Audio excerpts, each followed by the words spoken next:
just waiting for the speakers, but if you guys want to help yourselves to coffee and stuff, just dig in.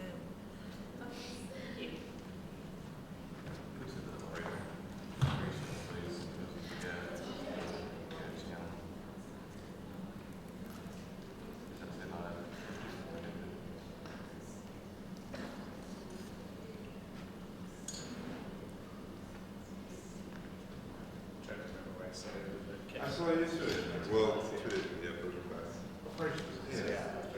Yeah, I was also thinking about seeing the same room, same spot. It's kind of my favorite. I got some more space to spit out. Well, the class is good.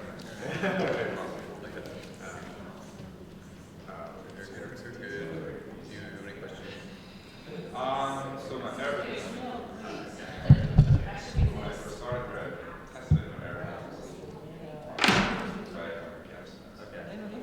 But I want to think my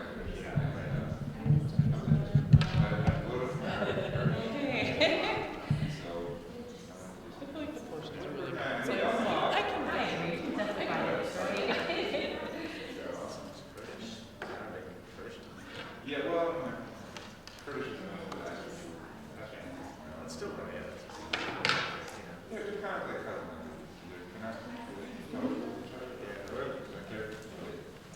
same roots. Yeah, kind of like I come from Nepal, recently from Nepal. Nepali in India. First glance, different. Because once you start listening to it, there's some other, a lot of movie guys and Westerns. Yes, it is. I am doing Oh, okay. Yeah, you were one of the first panel. Yeah, I'm the first time on. Okay. Yeah, that's well, he said that we're not going to use the wired microphone. Yeah, perfect. Yeah, I'll figure it. Yeah. Right. Yeah. Cool, man. I'm going to get out of here. Okay, okay. Did you get a coffee? Yeah. Well, it's the same as in the cafe. So Oh, okay. All right. Oh, we're not. hopefully it's not soapy. Yeah. They're homemade ones. So you go to the gate tomorrow? Yeah. How's it going? I can't. 46. It's gone up 15 degrees in like 6 days or something like that. So can't complain. Yeah. It's snowing. You need me to bring something on the way back? I'm coming right by your office. Yeah, come on. I can bring all that too. Just grab this. I got 18 minutes. Okay. All right. Thanks. Appreciate it, man. All right.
There's already an there's an adapter. Or is it dongle for Mac?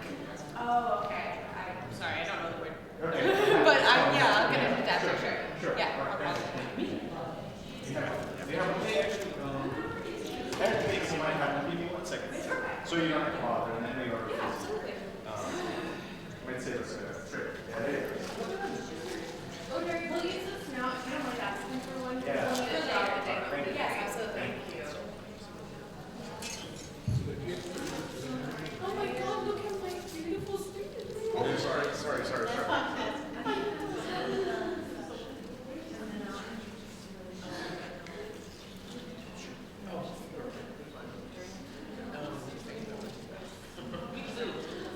Save it. Oh, yeah, it's HDMI control here. You want to put it there? Yes. Absolutely. Okay. Just want to open the Skype to make sure they're in.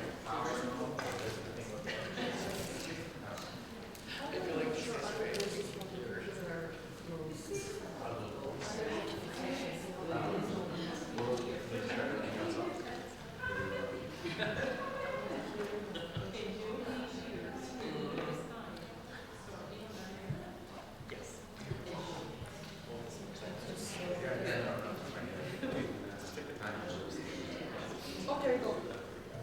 Do not disturb. Yep. I just like presence here. Everything is happening. Exactly. Yeah. Just presence and all. Oh my God, the transitive empires.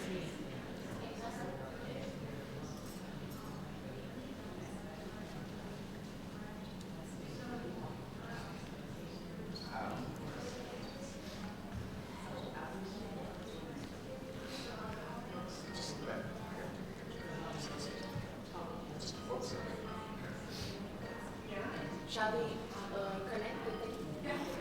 Oh, you already started. Okay. Very good. You're gonna put it up there. Okay. Yeah, where should I? Well, that's. Oh my God. Very good. Try to learn. Yes. You don't have to do it now. Let's just get it up. Let's see if there's any goals. Excellent.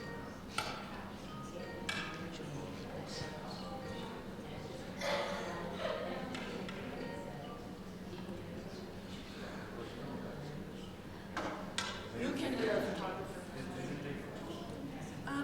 Eric will take some.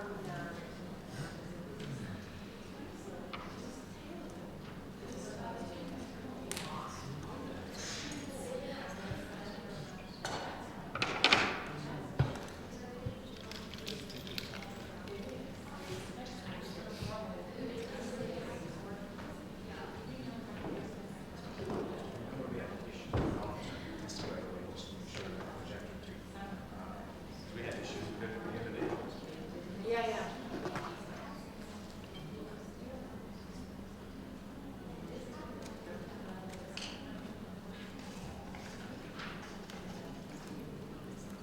Non è una cosa più bella, ma ho girato una cosa. Però su un cellulare ho sbagliato. Aspetta, te lo giro. Oh, yeah. Yes, we do. Yeah, yeah. The other day when we tested it out, the wall plate was not working. So it doesn't have to work. We just want to make sure. Yeah, yeah. I know the other day we put it directly into the rack, so. You already have it. They already received it. This is theirs. I'll give it to you. Okay, this is theirs.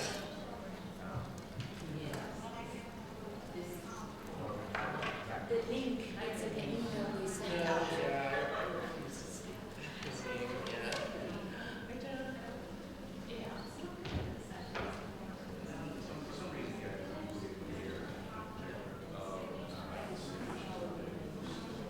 think everyone can hear you from now on.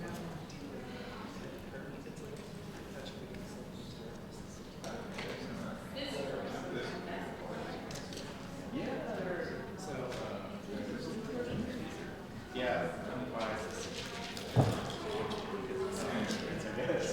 This is a lot of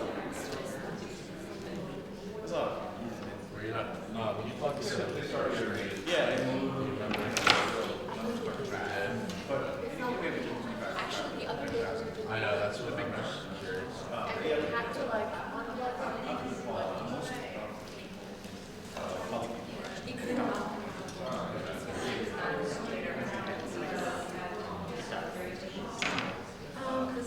so maybe it's just me. The call.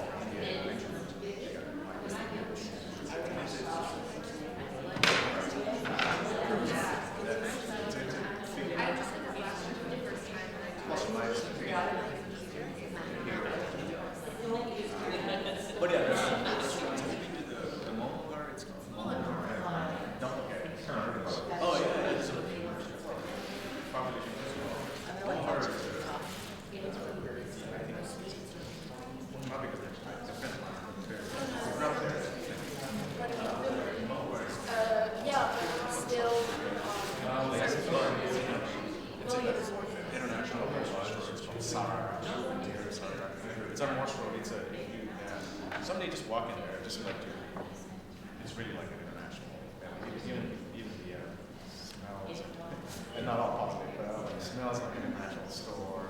It's crowded. There's all kinds of colors, people yelling, all that stuff. Like that's my food. There are like 3 or 4 restaurants in Morse Road, and it's hotbed of internationals. And then there's a restaurant that's called always dumplings. Yeah, it's a house of dumplings. Okay. Yeah, I don't know. Okay, good.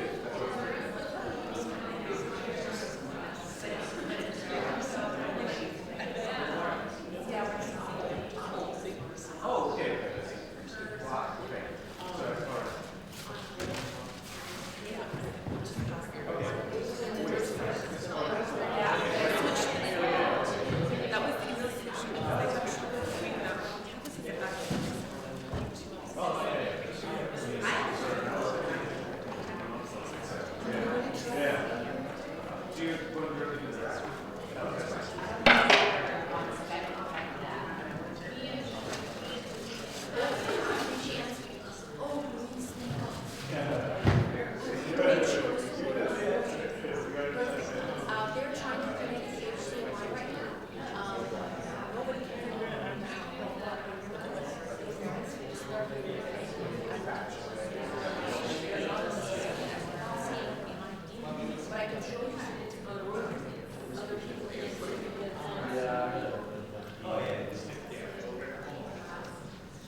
Sure, yeah.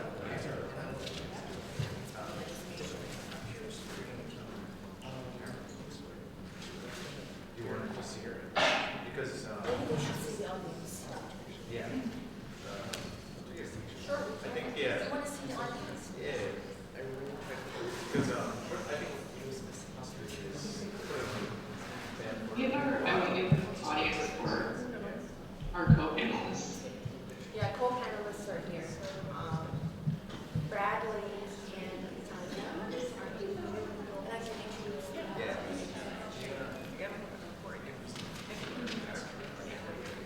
Just make sure.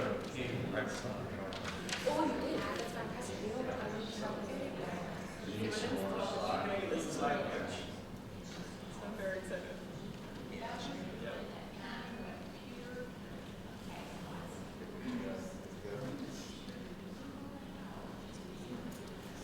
oh, sorry about that.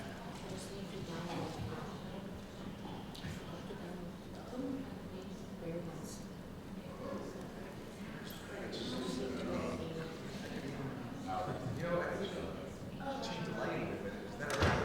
Yeah. Because we can hardly see the panels. Yeah. Okay.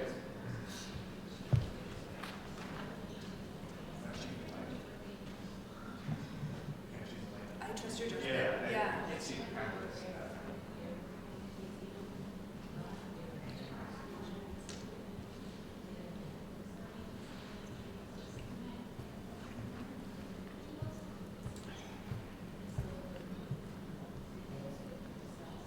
How's that, Eric? Yeah, it's much better. Thank you. Yeah.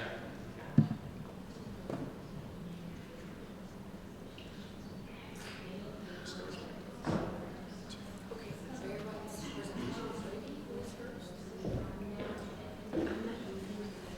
You are first, right? What is this?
to the third annual Migration Studies Symposium, and thanks for coming out to our very first session early in the morning.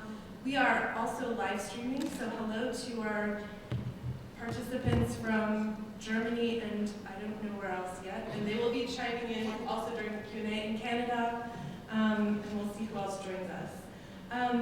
I just wanted to open the day by saying a few things about our group and the plan for this day, and then I'm going to turn it over to Sona for the first panel. So this event is put on by the Migration Studies Working Group, and we're a graduate student founded and run organization. We're open to everybody though. We have events throughout the year. We started as a reading group. We still hold small group discussions, and then we are also putting on events like this. And one of the goals of this event in particular has always been to showcase, but also to put in conversation the range of work in migration studies that's happening at OSU and also with communities around Ohio. This year we're also really happy to have people not from OSU joining us. And so in this first session we have people also from out of town and via Skype. What you have coming up during the day, if you're able to stick around, we have a session following this by Yotebieng. I hope everybody has a program. There's then followed by lunch, and during lunch we're going to have a facilitated activity by Salman, which you're welcome to join for if you'd like. After lunch, there's a session that's meant to be a public discussion on immigrant rights in the Trump era. And all of this will be taking place in here. And the final session of the day is a roundtable on the global Mediterranean, which is organized in part by Harry Cashton, who's over here. And then we have a final reception. So that's what's coming up for the day. I think I'm going to keep it short in terms of what's happening during the day. I just want to make sure to thank all the people who have helped us put this event on, including Carolyn, who is the president of the Migration Studies Working Group. I'm looking at the camera because she's the one in Germany, helping us from a distance. And then also thanks to everyone on the tech side who's been able to help coordinate this and is running the system. So Eric Skeltriti is here. We also have people from ASC Tech. So thanks to all of you for your help. Sujana is here as well, who's helped us set up this Skype. Thanks. This is really only possible because of all the collaborations. And Johanna Salman is our advisor. She's teaching right now, but she'll be joining us in a little bit. And Kelly Yotebieng is on a conference call and will also be back and joining us. And we together are the board. I'm Eleanor Painter. I don't think I said my name when I started. That's who I am. That's what I'm doing here. But we're so excited about this panel in particular. I'm going to let Sona Kazemi introduce the details, but we're glad to have it facilitated by Sona, who is a postdoctoral research here in migration studies, disability studies, and medical humanities. And this is her first year at Ohio State, and she's put together a really important panel that's putting in conversation disability studies and migration studies. This is a really important conversation, and I'm so happy to have you here, and I'll turn it over to you. Thanks. Thank you. Where did you come in? I can.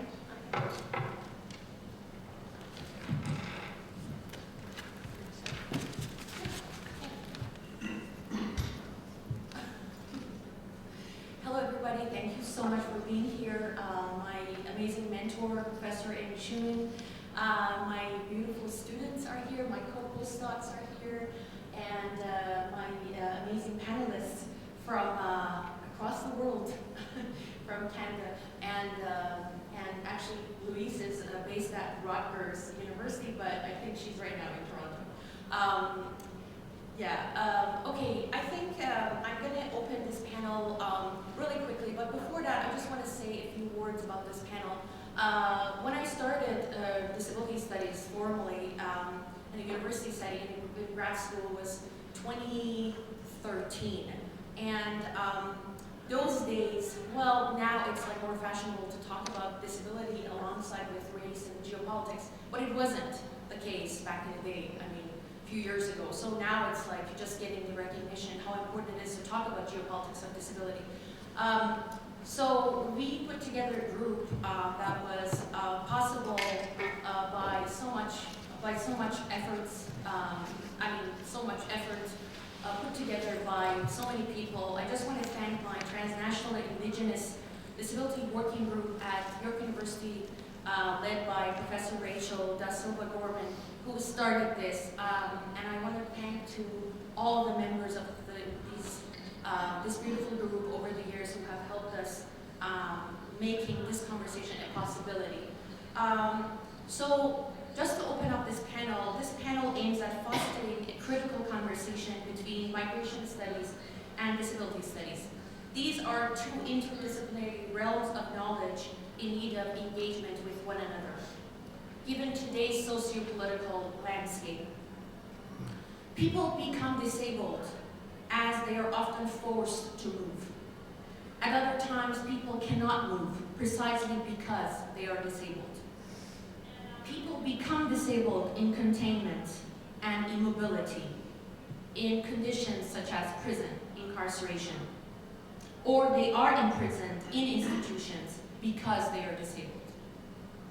We argue that moving and not being able to move in relation to orders and bodies should be politicized and historicized. In this panel, we use the global context of the capitalist economy, the imperialist politics of the US, and regional imperialisms in the Middle East and Latin America to understand how disabled bodies are generated through incarceration, forced migration, and arms conflict sustained by exploitative social relations, which are always and inevitably gendered and raced. In this panel, we will discuss, first, deterring migration, death rolls, disablement of Latinx migrants. Our first panelist is Tania Ruiz-Chapman from University of Toronto. She's a PhD candidate in social justice education.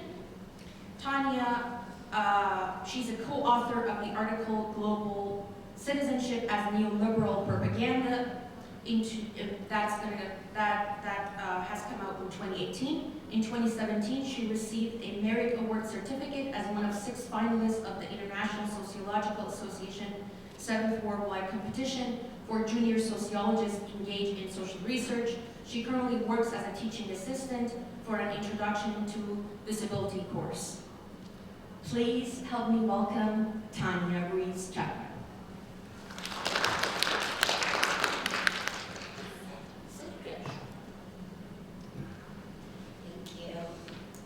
So my presentation is called Deterring Migration and looking at death rolls and the disablement of Latinx migrants. So the history of Mexico's relation to the rest of North America is an unbalanced one. In particular, the United States, through imperialist war, the demarcating of boundaries, the signing of international treaties, and the implementation of economic policy has long had the upper hand over its southern neighbor. U.S. imperialism has spatially transformed the landscape of Mexico. The historical economic relationship between Mexico and the U.S. has created the conditions that make internal and international migration a necessity. Mexico acts as a receiving country, a transit country, and as a sending country of migrants, all seeking the U.S. as the ultimate space of safety and opportunity. I use Lumba's definition of imperialism, where, quote, the imperial country is the metropole from which power flows, and the colony or the neo-colony is the place which it penetrates and controls, end quote. The U.S. state is a modern colonial metropole. Though not a formal colony of the U.S., Mexico acts as its periphery. It is a site to be exploited and controlled in order for the U.S. to gain access to labor and resources.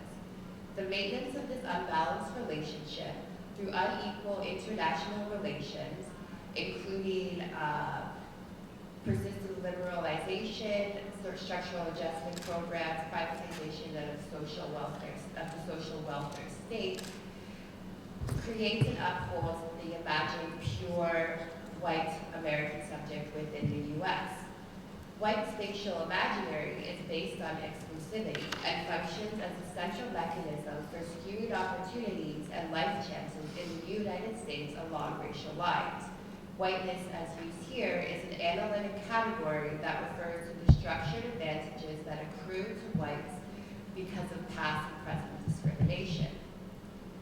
The fence, or the wall, along the Mexican-U.S. border is an overwhelming exemplification of the U.S. imperial state's vested interest in securing the exclusionary power of the border. The border is physical and ideological. It constitutes identity as well as exclusion.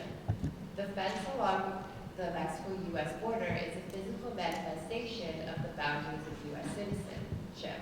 It acts as a territorial reaffirmation of U.S. power against the threat of the non-citizen. The border is a physical display of the celebrated image of U.S. strength and control, as well as a supposed barrier against the entrance of degeneracy. And it marks a physical representation of the celebrated and notorious image of U.S. strength. The first low-tech border fencing was contracted in the 1990s and has expanded much since then. And in 2005, the U.S. Congress passed the Real ID Act, which made it possible to waive any and all laws that may hamper border fence construction. As of April 2009, $3.1 billion have been allocated by Congress for border wall construction. And this is important to acknowledge because a lot of the conversation gets targeted or sort of concentrated around Trump when this investment into border wall construction predates Trump. The fence does not stand alone, but rather is geared with militarized equipment and people. Customs and Border Protection is now the largest law enforcement agency in the U.S. These forces are the first line of defense against the undocumented migrants. And the fence renders the journey to the U.S. more dangerous for undocumented migrants, but does not deter them from crossing. The fence and the institutions of border protection create the illusion of control and a recognizable representation of the government promise to keep Latinx migrants outside of the U.S. However, the logics that the fence embodies are built on the myth of deterrence, which holds that the fence and the threat of capture act as a deterrent to illegal crossing.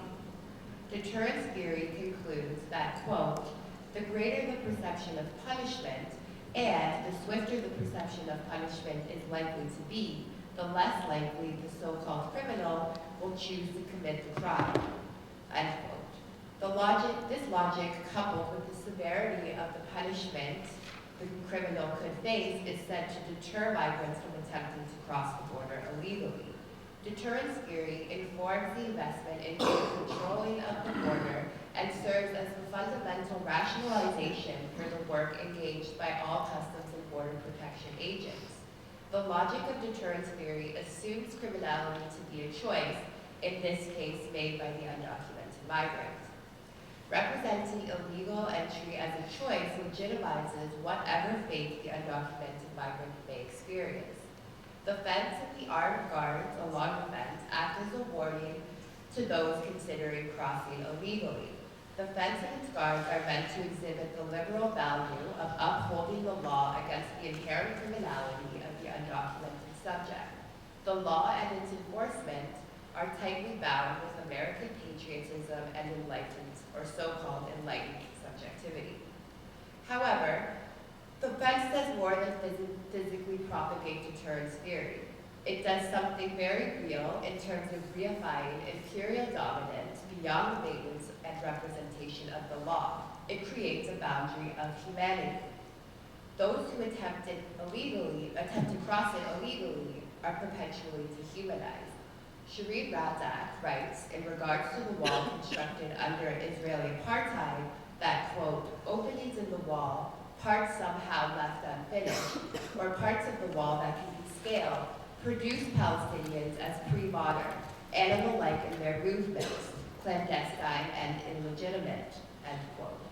Similarly, the fence requires migrants to scale, scramble, and duck. While the quest to reach the American dream, coupled with the imperial state's investment in blocking their entry, creates a dehumanizing ordeal for the undocumented migrant and a perpetual state of restlessness. This journey also requires a level of compulsory able-bodiedness in order to successfully cross. The Mexican border fence does not enclose the entire border. There are natural barriers that act as natural fences to the undocumented migrant. Crossing at these alternative routes is also highly deadly. However, the chance of being captured at these natural barriers is considered less as they are not as heavily patrolled. For example, the fence pushes migrants to attempt to swim across the Rio Grande, the danger of which is said to act as its own figure of deterrence for illegal crossing in general. At the border, dead bodies are objectified and identified by Border Patrol agents as floaters. Floaters are bloated dead bodies floating in the Rio Grande. Many bodies and body parts never get identified. So while the man of consciousness has to separate himself from the bestial body, the undocumented migrant gets reduced to this body during their trek across the border. When attempting to cross the border, both natural and constructed barriers, the undocumented migrant is in a constant state of restlessness. To rest is to expose oneself to capture and subsequent deportation. Survival and reaching safety in the imperial metropole requires the undocumented migrant to continue to climb, hide, swim, walk, and so on, to continue to keep moving forward. The U.S.-Mexican border fence is one that is not completely opaque.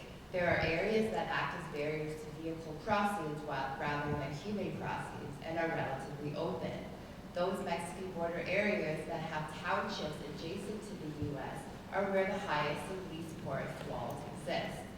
While this is certainly because of the high concentration of so-called threatening Latinxes in the area, this shielding of visibility also blocks the American view from this understood degeneracy of the Mexican side of the border. From the American side, the border is protected, while from the Mexican side, imperial domination and exclusion from the metropole move over the migrants. If the undocumented migrant manages to make it past the border and Border Patrol agents, the journey is far from over. The undocumented migrant must overcome many dangerous obstacles before they ever get to any semblance of safety. For example, the Furious traffic checkpoint, which is located within Brooks County, Texas, and is one of some over 30 permanent traffic checkpoints inside the United States, is an internal manifestation of the border. Instead of risking driving through these checkpoints, undocumented migrants will walk around them. Brooks County reported over 130 deaths in the calendar year of 2012 of undocumented migrants, and most of these were attributed to dehydration and heat stroke, and most of these remain to be identified. The land is dry and desolate. Undocumented migrants must walk for days, running out of water and food, and they are exposed to the harsh elements of the land. The checkpoints are strategically positioned, again, to deter migrants from attempting to go around them. The threat of death and disablement surrounds the checkpoint. According to the institutionalized logic of deterrence theory, the migrant will cross through these checkpoints and subsequently be caught by government officials in order not to risk being captured and deported. So Mende talks about death world, and I'm articulating the areas surrounding these checkpoints and other border crossing areas as death worlds, where biopower holds the right to preserve life and administer death. So modern societies function through biopower by justifying the killing of populations through appeals to race and racism. And that is the very precondition that makes killing acceptable. And by killing it, we're not just referring to murder as such, but indirect murder, the fact of exposing people to death, increasing the risk of death for some people, or quite simply political death, expulsion, rejection, and deportation. The establishment of these checkpoints pushes undocumented migrants to travel through these spaces that kill and disable many. Migrant deaths are necessary for deterrence theory to work, as the passage around these checkpoints are death rows, because the pushing of migrants into these spaces is a tactic of indirect murder. The border is reinstated at these various checkpoints within the U.S. The deadly terrain are left untouched for the passing of migrants with the goal of limited survival rates. Furthermore, humanitarian interventions which seek to make these passages less murderous have been criminalized. For example, activists have been charged with littering for leaving water jugs out for migrants. Some volunteers have been charged with aiding and abetting for transporting seriously ill migrants to hospital. Another incident demonstrating the maintenance of these spaces of death worlds was reported by the American Civil Liberties Union. The NGO group Water Station campaigned for safety measures to be added to the All-American Canal in order to prevent the drowning of transient undocumented migrants. The Imperial Irrigation District ignored this campaign and funded the design and production of a crane to scoop dead bodies out of the canal instead. There is a perpetual maintenance and protection of the deadly aspect of these spaces. Creating the conditions that allow so many undocumented migrants to succumb to the dangers of the terrain they traverse keeps the migrant in a state of bare life. These death worlds are scattered with bodily remains. Mass graves and burial sites can be found throughout, and abandoned belongings pepper the terrain, all physically marking the terrain with the state-invested project of creating the undocumented migrant as disposable. The murderability and disablement of the undocumented migrant positions the migrant in a pre-modern state, which in turn legitimizes their disposability. The fact that few of these bodies are successfully identified and thousands have been disappeared by this trek exemplifies the construction of the undocumented migrant as little more than bestial in nature.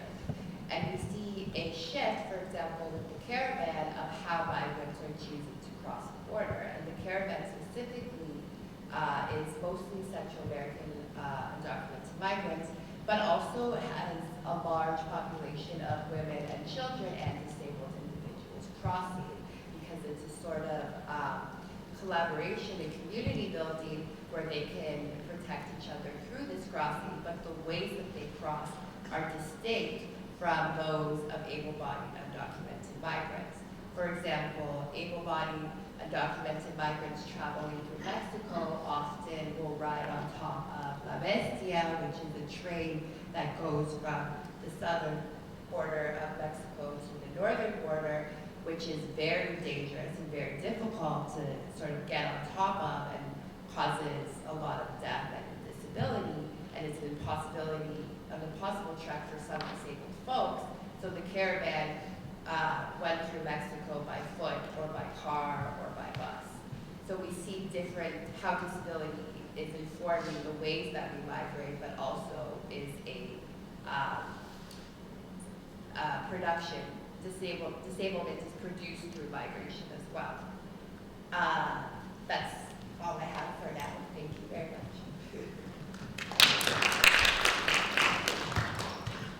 Thank you so much, Tania. I'm sure there's going to be so much discussion and questions around this beautiful presentation later on. We'll leave that for a Q&A. The second panelist,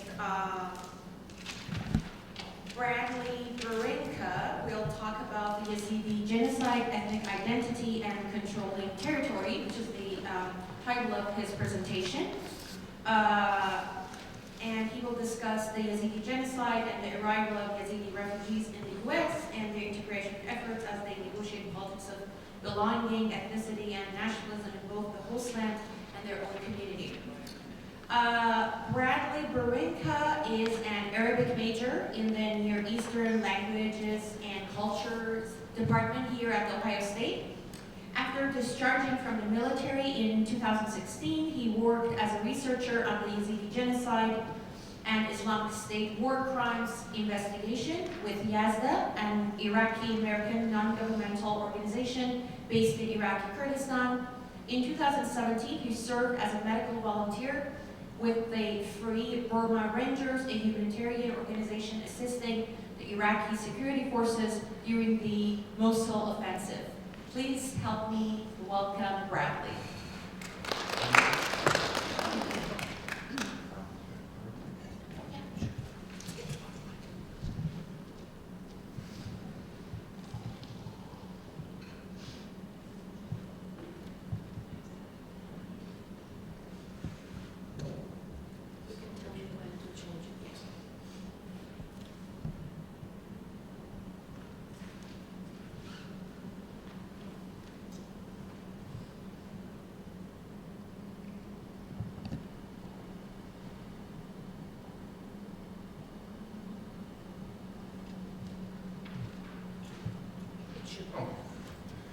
Good morning, friends and colleagues. Thank you so much for coming this morning. My name is Bradley Brincka. I'm currently a student in Arabic, as Sona said, and I'll be beginning a graduate program here at the Department of Near Eastern Languages and Cultures in the fall, focusing primarily on ethno-religious minorities in Iraq. So in the spirit of our conversation today, I'd like to speak with you about immobility, particularly within the context of the Yazidi genocide, which began in 2014 and in a very real sense continues to this day. By way of a brief introduction to those unfamiliar with the community, the Yazidis are an ethno-religious minority indigenous to Mesopotamia and also found in parts of northern Syria and southern Turkey. But today they are found primarily in their traditional religious heartland of northern Iraq, where their most important pilgrimage sites are also located. Their faith predates both Islam and Christianity, and while they have in centuries past adopted elements from both religions, they remain a fundamentally distinct faith, one that has long been the target of religious pogroms, genocides, and displacement, whether at the hands of the Ottoman Empire, the former Ba'athist regime, and most recently the successive terrors of Al-Qaeda in Iraq and the Islamic State. From 2016 to 17, I had the pleasure of living and working with Yazidis in Iraq as a researcher on the genocide war crimes investigation. While working with Yazda, it became very clear to me that beyond the obvious surface level trauma that Yazidis had suffered, they were also forced to reckon with feelings of powerlessness and immobility, caused not only by the genocide inflicted by the Islamic State, but also the actions of rival governments seeking to leverage the genocide for their own political and territorial ambitions. On August 3rd, 2014, forces of the newly proclaimed Islamic State invaded the Sinjar district of Iraq along the Syrian border, where the majority of the Iraqi Yazidi population lived. In the ensuing days, jihadist forces carried out a campaign of extermination and enslavement against the minority, surrounding at one point nearly 250,000 Yazidis on the barren Mount Sinjar. The Islamic State would fail to conquer the mountain, thanks in part to coalition airstrikes, but also the timely intervention of the Kurdistan Workers' Party and its forces, better known in the West perhaps as the PKK. Exactly. But by the time the siege was lifted, irreparable damage had been done. Over 12,000 Yazidis had been killed or captured by either the Islamic State or their local Arab and Kurdish collaborators. Thousands of pubescent boys and men were executed in mass graves, and over 6,000 girls and women kidnapped and auctioned off, from there to be sold into sexual servitude across the expanse of the new caliphate. Nearly 5 years on, the Yazidi community in Iraq remains devastated. Tens of thousands have emigrated out of Iraq, seeking asylum in Europe, Australia, and the US. Those unable or unwilling to leave Iraq face bleak prospects, consigned to subsistence living in crowded camps for the displaced. Their homeland of Sinjar remains destroyed and sparsely inhabited, with unburied mass graves still exposed to the elements. In the months following the genocide, Sinjar became the focus of intense political competition between rival Kurdish militias and political parties, even as the Islamic State continued to occupy the southern part of Sinjar. Those few Yazidis who had remained in Sinjar quickly found themselves as unwitting proxies in a conflict between the forces of the Kurdistan Regional Government of Iraq and the partisans of the Kurdistan Workers' Party. Local impoverished Yazidis, lacking any means of providing for their families, enlisted as soldiers on both sides of this conflict, and families often saw sons and fathers and daughters in rival militias, even while living under the same roof. For most, the choice was one of necessity rather than ideology. Many more were suspicious of both parties. It was the Kurdistan Regional Government, after all, whose forces had failed to defend Sinjar in August 2014, leaving the Yazidis precariously exposed to the Islamic State advance. Only the partisans of the PKK had stayed to fight and defend them. But they too came to be regarded with suspicion by some locals, owing to the imposition of their foreign and somewhat alien ideology in the eyes of Yazidis. Instead of schools and books, the PKK in Sinjar offered vulnerable Yazidi youth political indoctrination and forcibly conscripted many children into serving as child soldiers on the front lines. The life of a Yazidi in one of the Kurdistan region's camps for the displaced is not appreciably better than for those who have stayed in Sinjar. Existence in these crowded and claustrophobic camps is one of monotony and hopelessness, especially considering the fact that almost 5 years have passed since these people were forced out of their homes. Life in the camps can also be occasionally dangerous, where flooding and electrical fires frequently claim lives. Just recently, a young Yazidi child was killed when a fire consumed his family's tent in January. His birth and his death had occurred in the same camp for the displaced, and this was the only life that he had ever known. Indeed, many in these camps don't see returning home as an option. Sinjar remains unstable, the site of competing militias, poverty, few services, still exposed mass graves, and haunting memories. The feeling of immobility is both physical and psychological, and the camps function as a kind of open-air prison. There is the gnawing sense of one's life being frozen in a kind of suspended animation, and the only place to call one's own is the 16 square meters between tent walls, filled with dozens of other family members who themselves also suffer from trauma. In addition to the trauma that is inflicted upon them, Yazidis are routinely menaced by local Kurdish police forces in the camps. Previously, security services have been known to evict whole families from their tents, whose only crime was having a relative serving in a rival militia. These mass punishments are also carried out to deter Yazidi involvement in opposing parties or political engagement at all. And more recently, Yazidis have been prevented by police from leaving the camps to return to Sinjar, lest they first forfeit all of their possessions, a kind of government shakedown of the most destitute refugees. Abroad, the Yazidi diaspora, here in America included, has made tremendous advances, lobbying successfully for foreign recognition of the genocide in the West. And just last year, Yazidi survivor of captivity, Nadia Murad, was awarded the Nobel Peace Prize for her tireless advocacy for the plight of the community. She was the first Yazidi woman and the first Iraqi woman to ever receive the prize.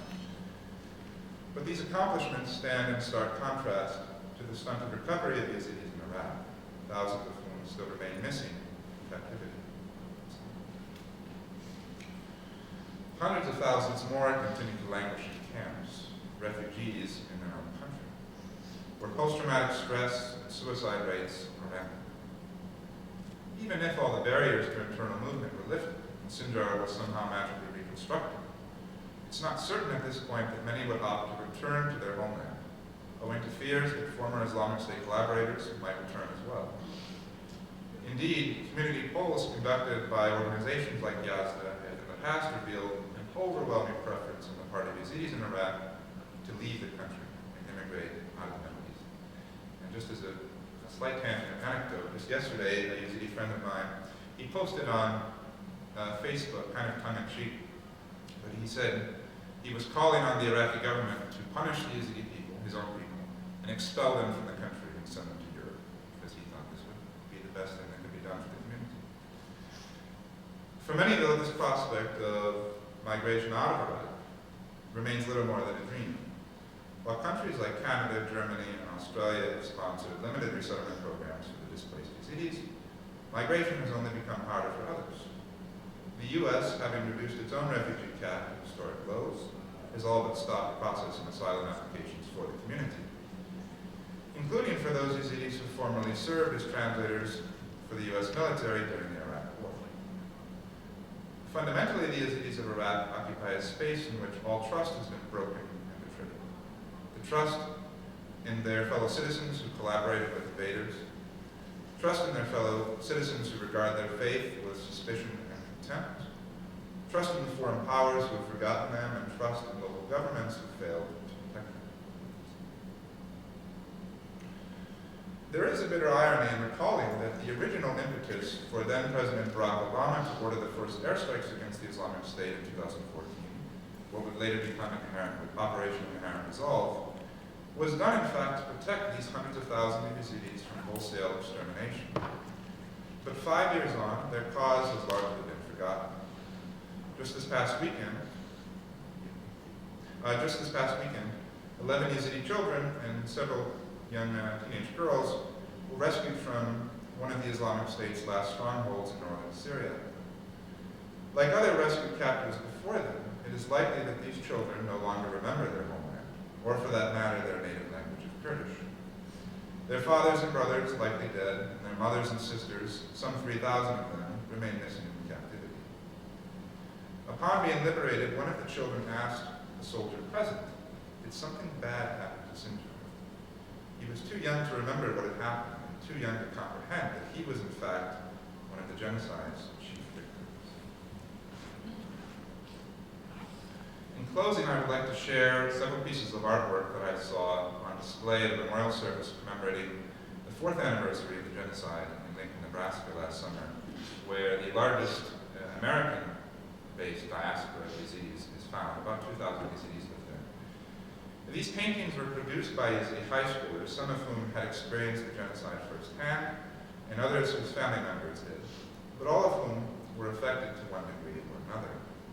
It gives some sense of the trauma and grief still felt broadly across the community, and that members are still struggling with the process.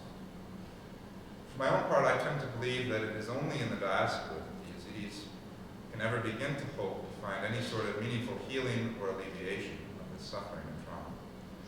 But if the past 5 years are any indication, the road to closure will be very long.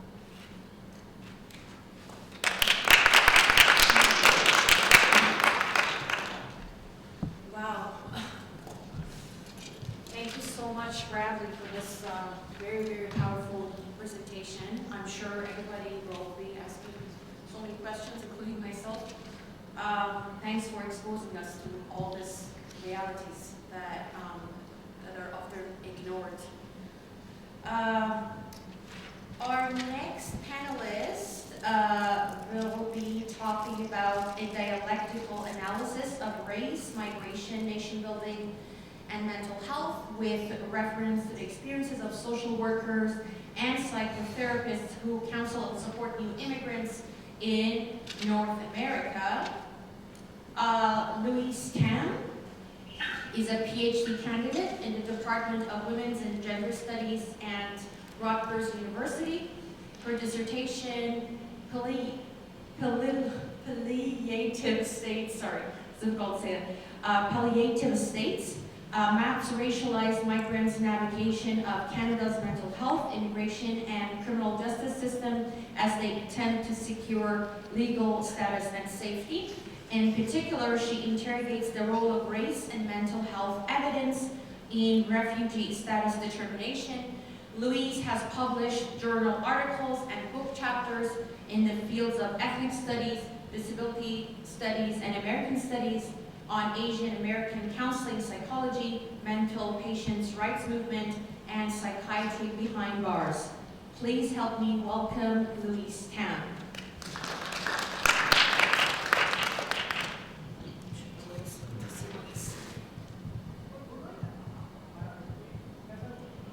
Sorry, Louise, I'm just closing the presentation so one will see you. Oh, you're sharing your screen. Are you? No, I'm not. No, okay, just close this. Okay.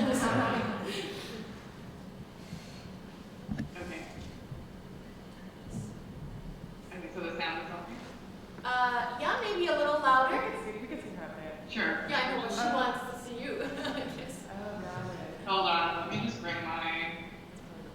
laptop a bit closer. Okay, how's that? It's fantastic, my dear. Go on. Okay, great. So, thank you for having me. And my presentation is actually a bit more informal. I wanted to talk through a chapter that I've been working on in my dissertation. And just picking up where I'm just thinking about the presentations where my co-panelists so far and what they've been discussing. So, in the field of sort of refugee studies and the dominant discourse around the relationship between mental health and migration, there's often a focus on pre-migration stress. And especially PTSD. And then in my work, I'm looking more at the studying post-migration distress that new immigrants and refugees are encountering in Toronto. And Toronto is an interesting site, largely because it's seen as it is the most apparently the most multicultural city in the world.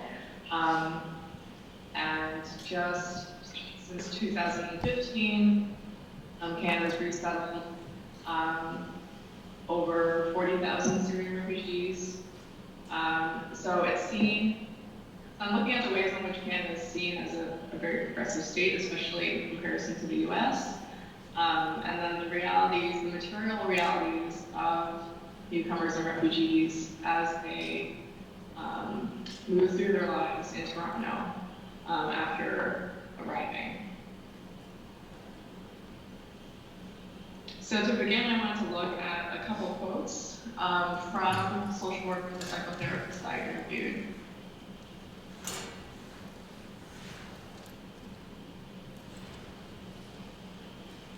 And one of them reflects on the rates of PTSD in refugees and says that it's been found in research time and time again that people who have more supports here have better mental health regardless of what they experience in their home country. But it's never really picked up on. Sometimes trauma resurfaces, but sometimes trauma just goes away depending on your experiences of right now, if you actually feel safe, supported, and cared for. And this is something that I heard from different mental health practitioners that I talked to, that clients that they would see with a DSM diagnosis of PTSD would actually do well if they had the material resources they needed to feel safe and secure. And one of the most important of those being status, actually, in Canada. So on that issue of, or on the topic of safety and security, that counselors I spoke to, social workers and the psychotherapists, reflected on the work that they do. So the folks I interviewed all specialize in immigrant services, and that in Canada, those services are called, our sector is called settlement and integration, so settlement services, which is a bit different than the US it's referred to. I think the language naturalization is used more. So in reflecting on their work of supporting newcomers and refugees, one social worker I spoke to said, you know, we're better than most countries in the world in terms of providing some help and support. But at the same time, as part of the system, I feel like we're setting people up to fail. I'm telling you this because it's for research purposes, but if I was sitting with a client, I try to build and say, okay, we can try this, there's coming up, because if we do, they're already there. They've already given up. So the object of my study or the focus in the chapter I'm discussing right now is this work of building up hope that these counselors do and how that fits into the work of integration in a settler state like Canada, a settler colonial state like Canada. And I'm looking at how mental health promotion actually supports the work of integration through changing the subjective experiences that refugees and immigrants have of social oppression and systemic oppression in Canada.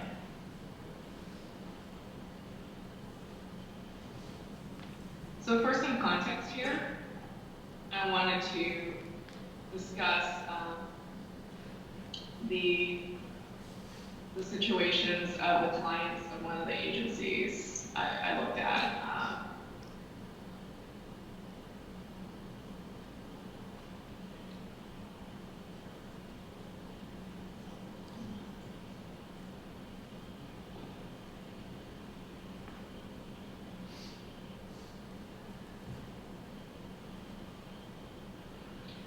So many clients at one of the agencies are, the number one thing that I keep hearing is that the counselors are struggling to support clients who have precarious housing or are underhoused.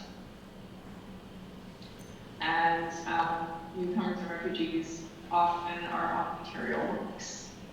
And for a single person, on Ontario works, they might have $720 a month, and of that, the shelter component is $384 per month for rented housing. And many people do not qualify for the Ontario Disability Support Program, nor do they qualify for old age security due to their status. At the same time, we have a situation in the province of Ontario where since 1993, the federal government has defunded public housing and essentially downgraded it to provinces, and provincially, Ontario has then downgraded it to municipalities. So that also has dramatically increased housing costs in Toronto.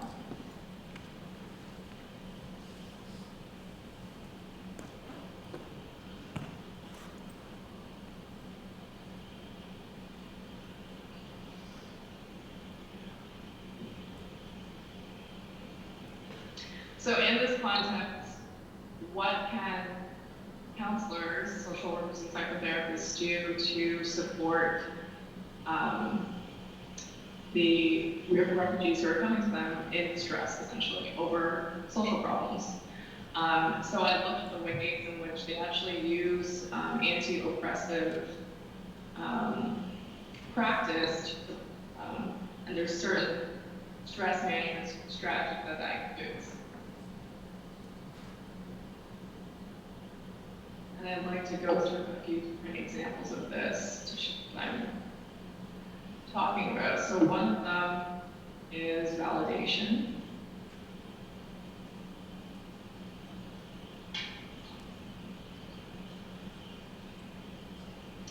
And what's interesting about the strategy of validation is there's this idea that if you affirm someone's identity and empower them, that they're going to feel better. But one of the social workers I spoke to, this is another direct quote, said, it's so hard when you're working with someone who everything seems to be working against them. And meanwhile, you sit here and try to explain the social political context of it. And when you do, they look at you and say, I don't care, I haven't eaten. You know, but it's cool. Well, social work trains you to empower your clients by telling them what the reality is. Sometimes it helps, but it doesn't change your situation. And to put this quote into context, so she's talking about training to affirm the experiences of oppression that the clients are experiencing.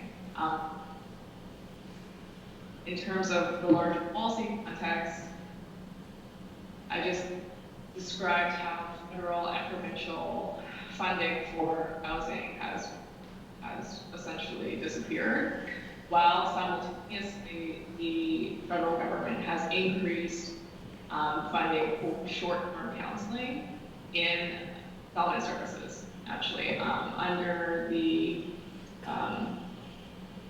under immigration and refugee, the Immigration and Refugee State Department.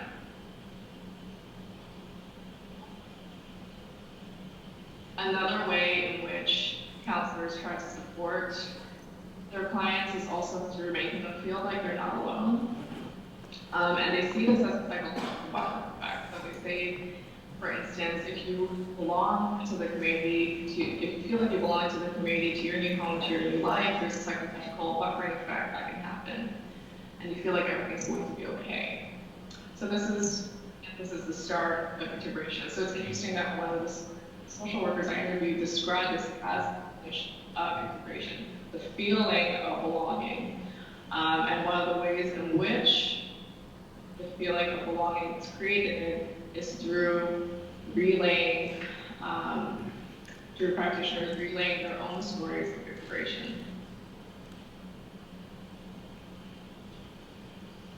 So for instance, a psychiatrist I spoke to describes using disclosure to express empathy, to say that she understands what her patients are going through, and that they're in a very difficult situation. What's interesting about using self-disclosures is the lack of recognition for differences in practitioners' migration experiences as opposed to their clients. So in this instance, the psychiatrist I was speaking to noted that she grew up in India, then she got her post-secondary education in the UK, and then arrived in Canada. So the kinds of privileges that she had upon arrival were quite different, and yet she describes how, like me, you will do well here.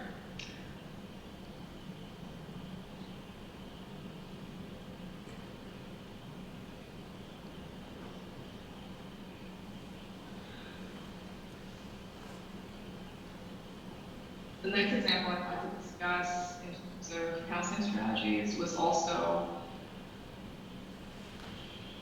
the practice of,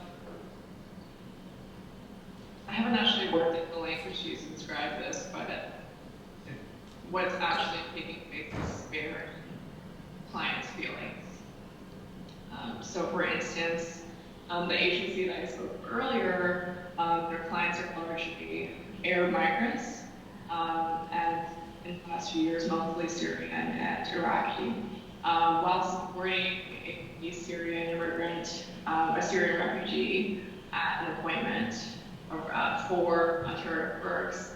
This particular social worker, actually working with the translator, realized that the Ontario Works employee was being Islamophobic, was making anti-immigrant xenophobic comments about why her family was in Canada, and that she directed the translator to not translate the conversation that was taking place.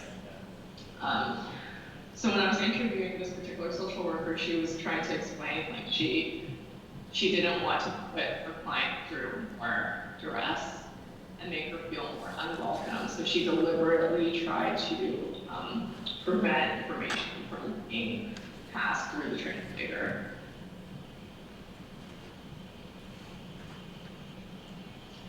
And I'm very happy this is part of the work of integration, which is protecting immigrants and refugees from information that would actually disturb their understandings or impressions of Canada.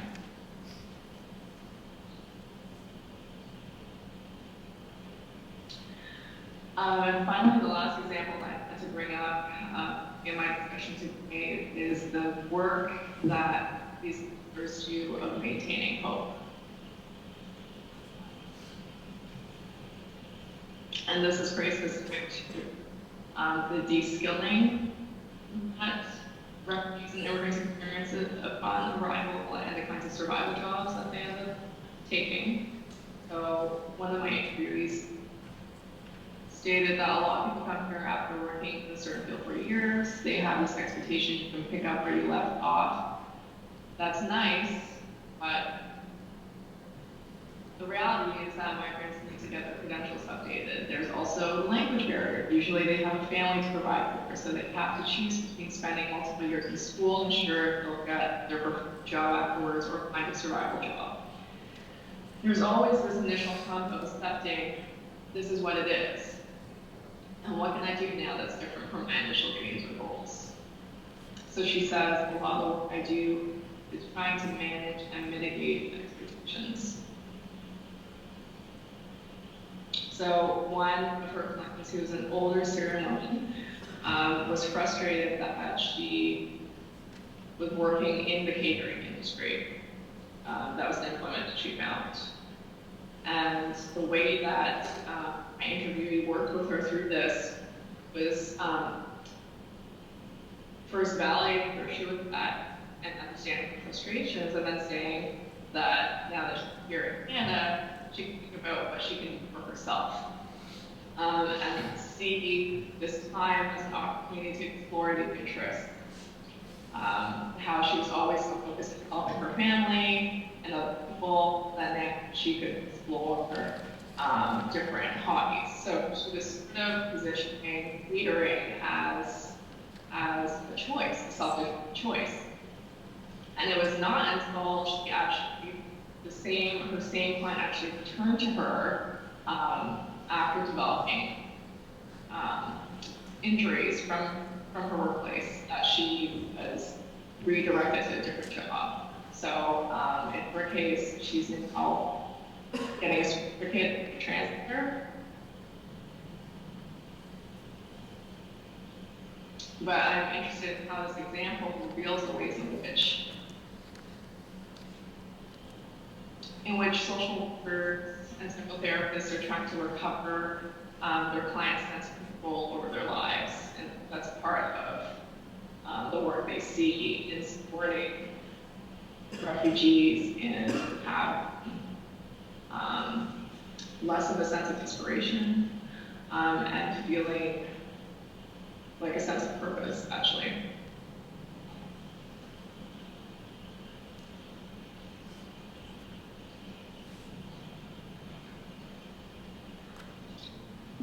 Yeah, so that was my last example. The original chapter that I was hoping to discuss actually also looked at the status determination process for refugees and how that increasingly leaders are directing the resource highly to use pediatric reports. So I'm happy to also touch on the field work I've been doing in that area in the question and answer period.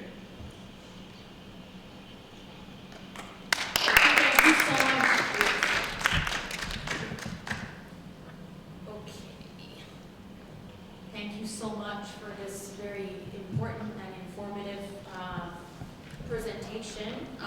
We're going to touch on it, I'm sure, during Q&A. So our last panel of the day is going to be presented by my dear friend, Berivan Sarikaya from Ontario Institute for Studies in Education, University of Toronto.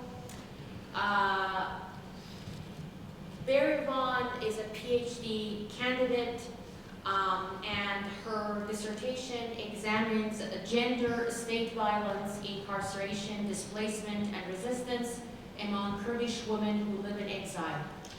She is currently working on Kurdish women political prisoners' experience in Diyarbakir military prison, their contribution to building the current Kurdish movement, Kurdish women's movement, specifically in Turkey, and their eventual displacement in Europe and North America.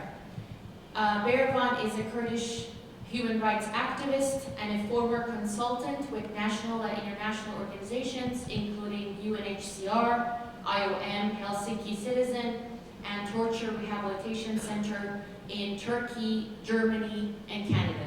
Please welcome Berivan.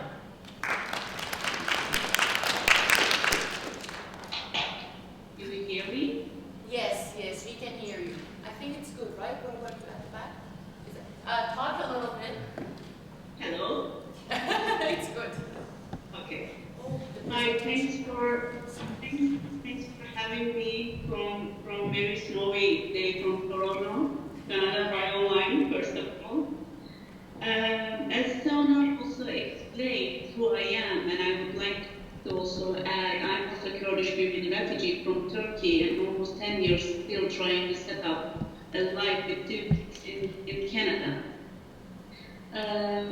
Today my presentation is about the dispossession of the Kurdish women freedom fighters. I came to, there's some kind of echo I'm getting. Is it okay for you? Oh, actually, yeah, sorry, it was for the mic. We are gonna turn it off. Okay. I think it's better, right? Yeah. Yeah, now it's better. Today my presentation is about the dispossession of the Kurdish women freedom fighters, especially I met the women freedom fighters and former political prisoners in Germany and also in Canada as well. And before I started to talk about my interview with those women, I would like to give you a little bit information about the historical and political history and also political struggle of Kurdish people in the Middle East. Sona, are you also showing my yeah. presentation? I know. Do you want me to start? I just didn't know when to start. Yeah, I okay. thought maybe you were giving a little bit of history, but Yeah. I can't start. Thank you. Please, the second one. I just make this show.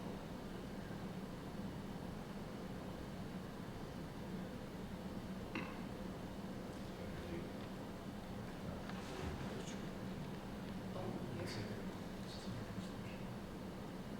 Slideshow.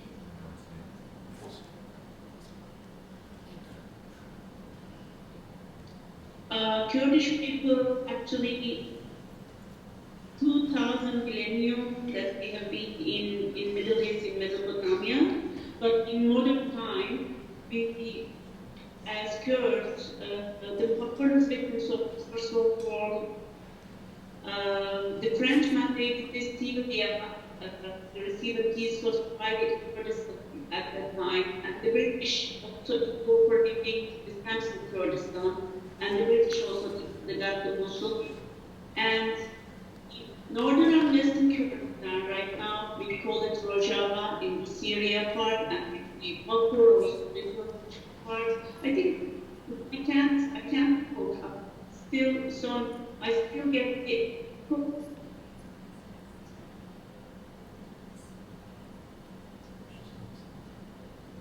Okay, Berivan, there is a little bit of breaking in the sound. I just want to make sure, Louise, do you have your mic off? There's a little bit of feedback. Yeah, it's off. I Yeah. just turned it back on, but it's off. I'll turn it back off again. Oh, okay. Sorry. And Berivan, if you have a headset handy, can you just wear it?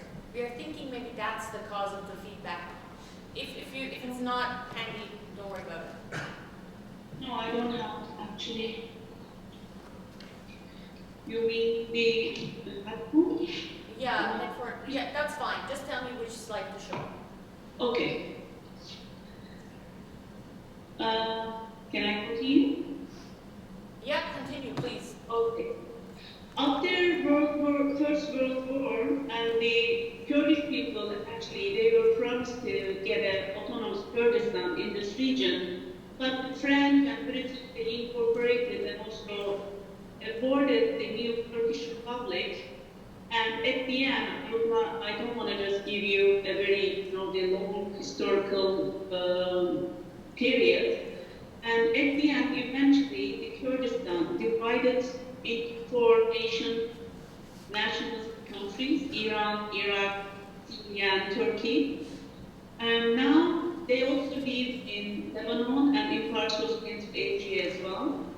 And the status of Kurds also has changed throughout modern history, and they have been defined as subjects, sometimes citizens of minority groups within the different countries. For example, in Syria, under Assad regime, they weren't granted to get any Syrian passport. And also in Turkey, as Kurds from Turkey, we are not still allowed to speak our language, and also my name is Kurdish, but it was still forbidden to put a Kurdish name into kids. I would like to also show you the map that before the Lausanne Treaty, how the Kurdish majority lives in Middle East. And at the end of the World War, and the Kurds remained the largest minority in the world, with the indigenous people represented in three major geopolitical blocks: the Arab world, Iraq, Syria, and the NATO, Turkey, and South and Central Asia, Iran and Turkmenistan, as well as now in new countries such as Armenia, Azerbaijan, and Georgia. And as we know, the estimated number of Kurdish people in the world, including diaspora, is 25 million, and 12 to 18 million Kurds live in Turkey.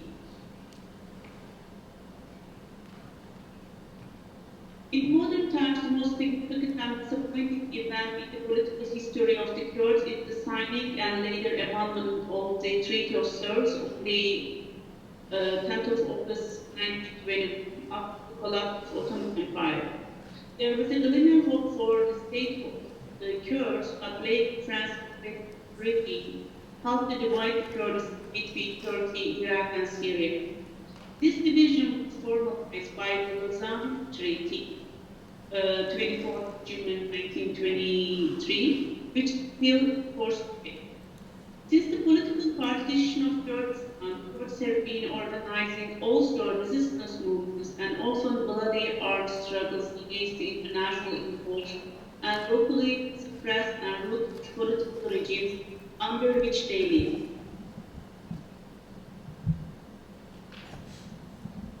I would like to also, I don't want to just only focus on the oppression on Kurdish people, but also Kurdish people show in these countries so many resistance movements, and they lead it. And the Kurds in the Middle East have been systematically subjected to marginalization, frequent displacement, and forced migration since 1920s. This process also that political, cultural oppression, and the suffering, pain, and displacement that shape the future of millions of Kurds for generations to come. Consequently, we have seen the emergence of Kurdish diaspora communities in Europe, in Canada, and US. The Kurdish case has been a complex tale of resistance, often with foreign support and influence, with the Kurds facing several heavy defeats in the past century. The current Turkish Iranian regimes do, in fact, continue with the same military attitude and systematic oppressive policies and denial which started in, again, 1920s. The Kurds, though divided and exhausted, were still showing resistance and hoping to achieve a political solution with central authorities in Turkey and Iran, that's to say the accommodation of their rights to self-determination and local government within a semi-federal and democratic model. This model is now operating relatively successfully in northern Iraq, where most of the Kurdish area is now run by elected Kurdish regional government. The human cost of the Kurdish struggle for the Kurds, especially in Turkey and Rojava, in Syria, extremely high, and it seems unlikely that it will be stopping anytime soon, considering the ever-complex socio-political situation, especially in Syria and Iraq today. Now, I would like to turn your attention to the Kurdish women, the role of Kurdish women in this struggle. And as you have seen also in mainstream media since 2014, after the ISIS invaded the Syria, and as Bradley also, thanks to Bradley, he also mentioned about the Yazidi genocide.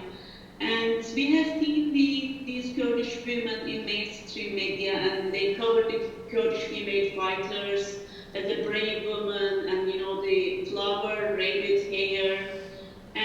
But I would like to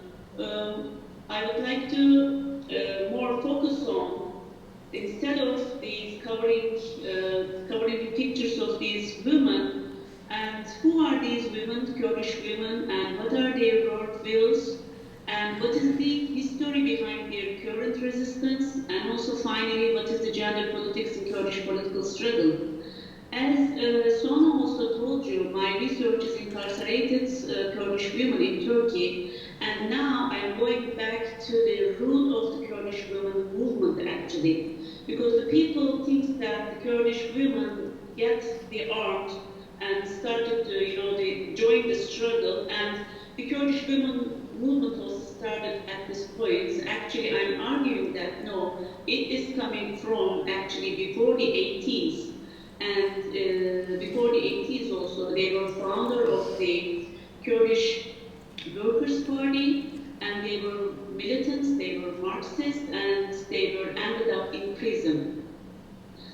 Since my research focus is incarcerated Kurdish women and their experiences in military period time in this notorious prison, the Diyarbakir military prison, but when I interviewed them, and most of them, they fled to Europe, and after 10 years in prison, then the period of after prison, they released from prison, they went to the Kurdish, they went to also the camp in mountain in Iraq, and they also stayed almost 5 to 6 years in camp, and then they were injured, and that we are calling them they were injured, but they were actually survivor of the war as a disabled bodies, and they ended up in Europe and they were still struggling the asylum-seeking process, because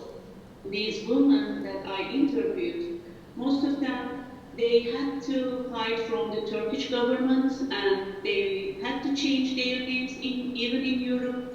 They couldn't get the asylum-seeking status very easily, and even if they get it and they needed the treatment, not only physiological treatment, they also needed trauma,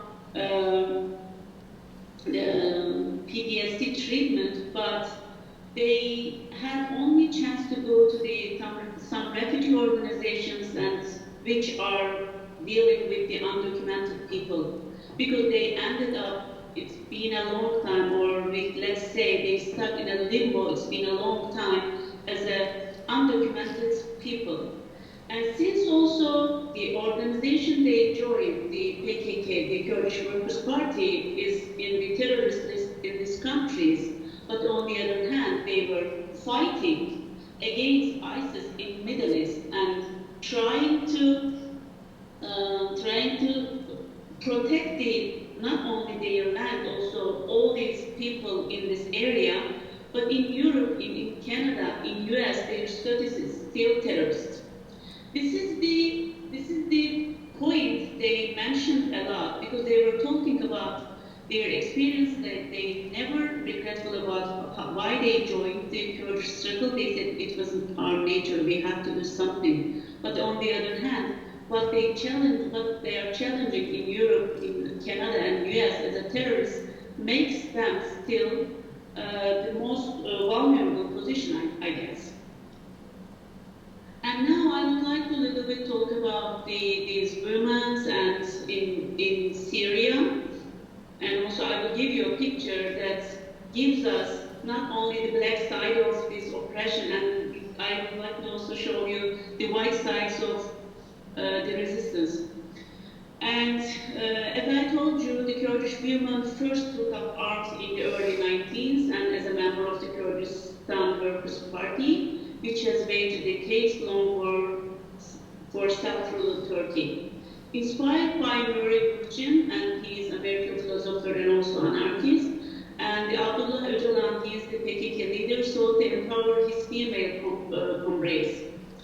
And he said that the 5,000-year-old history of civilization is essentially the history of the enslavement of women. Wrote the now, he is still in prison almost 20 years, like Mandela from South Africa, whose ideas are also embraced by the Syrian Kurdish leaders. And the Syrian part of the Kurds, they took Öcalan's ideas, now they are trying to create an autonomous area, and they also created two kinds of defense units. One is the people defense, and the other one is the women's defense units. And this photo that I'm showing you took 2 days ago. And the YPG women, YPG stands for the Women's Defense Units in English, watched defeat ISIS leaving their last village in Syria, in one of the village in Syria.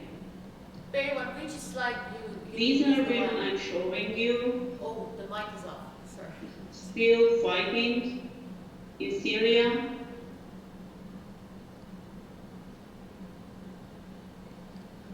Now, as my research also, it's very rare, and actually I haven't been One question. I think the mic was off. I was asking which slide were you talking about? Right now, after 3 pictures of women fighters. Okay. This possession of Kurdish women as fighters. Okay. Sorry. Fine. As we researcher, we have seen a lot of research on the Kurdish women as a source of migrating person, as a women guerrillas from war zone, and also politically active Kurdish women in Kurdish political parties. And there is also a growing body of research has also analyzed ordinary people's life stories and Kurdish women's strategies for coping with violence related to the Anfal campaign in northern Iraq, violence against the disposal of Peshmerga, and the relationship between post-traumatic stress and forced migration amongst Kurdish women in Turkey and even in diaspora. But the experience of Kurdish people, political prisoners, as my research did, and also the Kurdish freedom fighters as a forced migrated women, have not considered yet.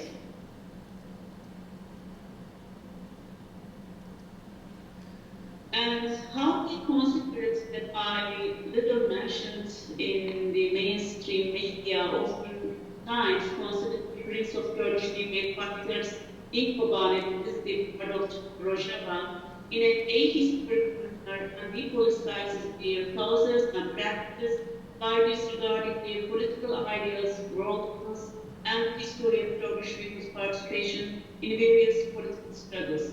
As a result, Kurdish fighters in such media coverage are reduced to brave women who are fighting against the bad guys, as ISIS. Most of these fighters put political organizations sponsored terrorists by the NATO and its allies, collectively participate and believe in egalitarian, non-identitarian idealism, while that refuse commitment to patriarchal, capitalist, liberal democracy as the ultimate and supreme societal arrangement. But I would like to, again, focus on the voices of Kurdish women fighters and their situation in this region. And the women's line group had killed hundreds of ISIS fighters with the most minimal weaponry, ancient Kalashnikovs, but they are running out of bullets. Many of these young girls are already in armies, and many have been captured and tortured, abducted into slavery, killed, and beheaded. It was the YPG and the YPG who rescued the Yazidis from Mountain Punjab. It is due to the bravery and skills of these women that Kobani, the city of Rojava, hasn't fallen. And Rojava is the one place in the Middle East where there is a real gender equality, and YPG demonstrates the empowerment of women. They desperately need the heavy arms to defeat ISIS, and also our support, international feminist solidarity and international support on the other hand. Finally, if I have a little bit more time, I would like to talk about one of my interviews that I did by Skype. She lives in Germany, and what she told me, when she was in prison, she was also involuntarily sterilized, and they said that you need to get an operation, and she was involuntarily sterilized, and then she ended up not to have a baby anymore. And after 11 years in prison, she went to the Iraqi, the Kurdish fighters camp, and she stayed 6 years over there, and then she came back to Europe, actually pleaded because of her health situation. When she came to the Germany, they asked her if you have any document that you can show us to prove us you can be granted as an asylum seeker. She tried to explain that, and at that time, because of the security reason, she couldn't have bring any ID and also any picture, nothing about her. And she stayed in a refugee camp in Germany. She also calls it as Red State, it's the open-air prison, these refugee camps. And what she said to me, what ISIS and the other oppressors started to divide us and make us so miserable, and the Europe also, they are finishing their job. And I think this is the most important thing, that what's happening in the Middle East, we cannot just close our eyes or what's happening over there, but what we are doing in here, what we are doing in Europe, as a collaborating with the ISIS, just sending the arms to them, not only collaborating them in this way, we are also collaborating them to divide these women, or not to support these women or these communities, and leaving them in their desperate life. It's also our responsibility, that I would like to finally say that. And these women have also a slogan for all the women in the world. It's in Kurdish, it is Jinjian Azadi, and it means women, life, and freedom. Thank you so much for listening to me.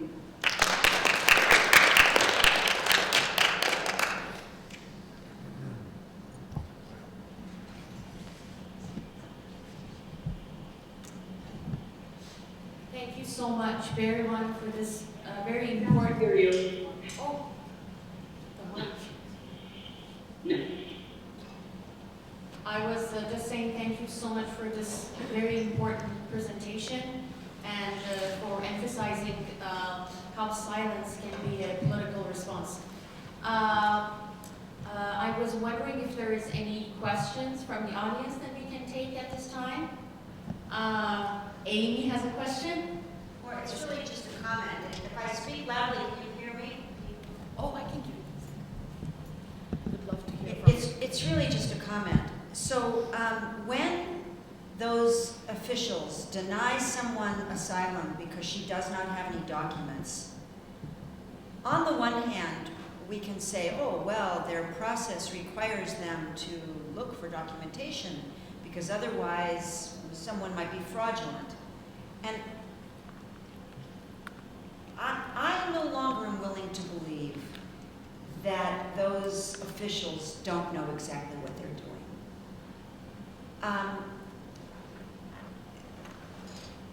It looks, a lot of us, and I'm guilty of this myself, have written about this as an absurdity. But it isn't just an absurdity. It's criminal, and we know, I mean, we can prove, I've just written a book about this, we can prove that the people who come without documents, who have to protect themselves by discarding their documents, are most likely the most legitimate, right? So that this argument that they might be fraudulent, that they can't prove their identity, is just a way of dismissing people as if the procedure is being done correctly, right? So that it's using some procedural cover to say, but we followed our rules. We have to have rules, and we followed them. And the person doesn't have any documentation, what can we do? We have so many ways to prove identity right now. The internet and all kinds of ways that we find each other make it absolutely possible to document something like this. So I just had to register my anger about this particular kind of case where people are denied entry for that reason. But my other comment, which I wonder if we might talk about, it's these separate cases have so much to say to each other that I don't want to say anymore, because I want to hear how the Kurdish case is different than the Yazidi case. You know, what are the ways in which the Kurdish women are able to organize and be part of militias in ways that the Yazidi can't? And just to give an example, but all of these papers are really an opportunity to put these different places and circumstances in conversation with each other. I wrote a lot of notes, and I'll say more, but I'd prefer to hear from all of you.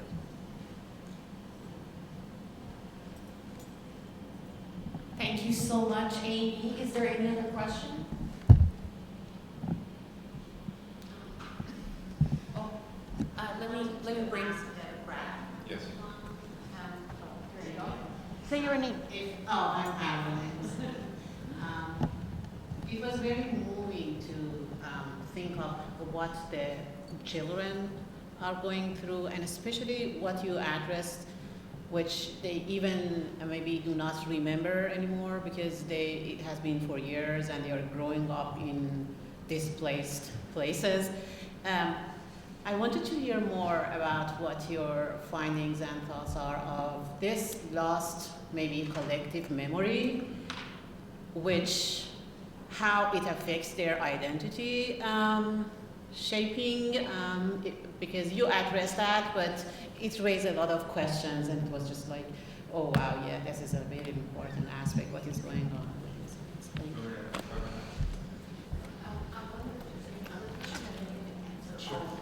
I wonder if there is any other question, and then I will pass it on to the panelists to address. We might have time for just one more after this. You have a question? I'm just saying we might have to go. We could take one more now. Oh, we could take one more now. Oh, well, let me just add to that question about obliteration of memory. I thought we might, one of the things I thought we might talk about with all of the papers was from the first paper, this idea that borders constitute exclusions as well as identities. But I think the next step would be to think about what kinds of identities these borders, that's what your question is getting at, what kind of identities do they constitute or obliterate? But in each of these cases, I think the borders or the removals or the inability to move constitute a kind of identity that is different in each case. Absolutely. Anyone else has a question? If not, I will pass it on to the panelists to address. Do you want to go first, Brad? Okay, Bradley will go first, and then I will see if you guys want to add anything. Thank you for taking the questions. So regarding the question of obliteration and that collective memory, so much of that comes back to the question of, as you were just saying, actually, about what constitutes identity. I think for the Yazidis in particular, it's a really difficult question, and there's certainly a lot of tension within the community about what is our identity really rooted in? Are we a religion primarily? I mean, that's how. In the Western media in particular, the Yazidis are always spoken about as a religious group. But there's also a sense of ethnic identity within the community as well. And there's a tension about, well, is our identity primarily religious or is it ethnic? Are we part of the Kurdish movement? Are we Kurds? Or are Yazidis our own separate things? And depending on who you ask and depending where you ask the question, you'll hear different answers. So I'm sure Berivan could speak more to this, but my experience speaking with Syrian Yazidis, for instance, is they were much better integrated into the wider Kurdish political and social movements in a way that they just weren't in Iraq. So among Iraqi Yazidis, the question of ethnic identity is a little bit more skewed towards seeing themselves as a distinct group. Yes, Kurdish is our first language for most of them. For some of them, Arabic is their mother tongue, depending on where they live. But especially since the trauma of the genocide, there has been a growth in this sense of separateness, of feeling separate. They said, we're not Sunni Muslims, we're not Kurds, we're our own separate identity. And specifically, we were targeted because of our identity. We weren't targeted for being Kurds, we were targeted as the Yazidis because this is our religion. And the Islamic State specifically addressed it. They said, yes, we're doing this because the Islamic State claimed that the Yazidis are devil worshippers. It's a very old libel against the community. It goes back hundreds of years. So regarding the children, this is a real problem. So children come back from captivity, like I said, they don't they don't speak the language, perhaps. They might have been taken when they were 4 or 5 years old. They haven't spoken Kurdish or heard Kurdish in 5 years, so they don't speak it anymore. And when they come back, again, their families are still in camps, the displaced refugee camps. Sometimes the families have left the country. That happens sometimes.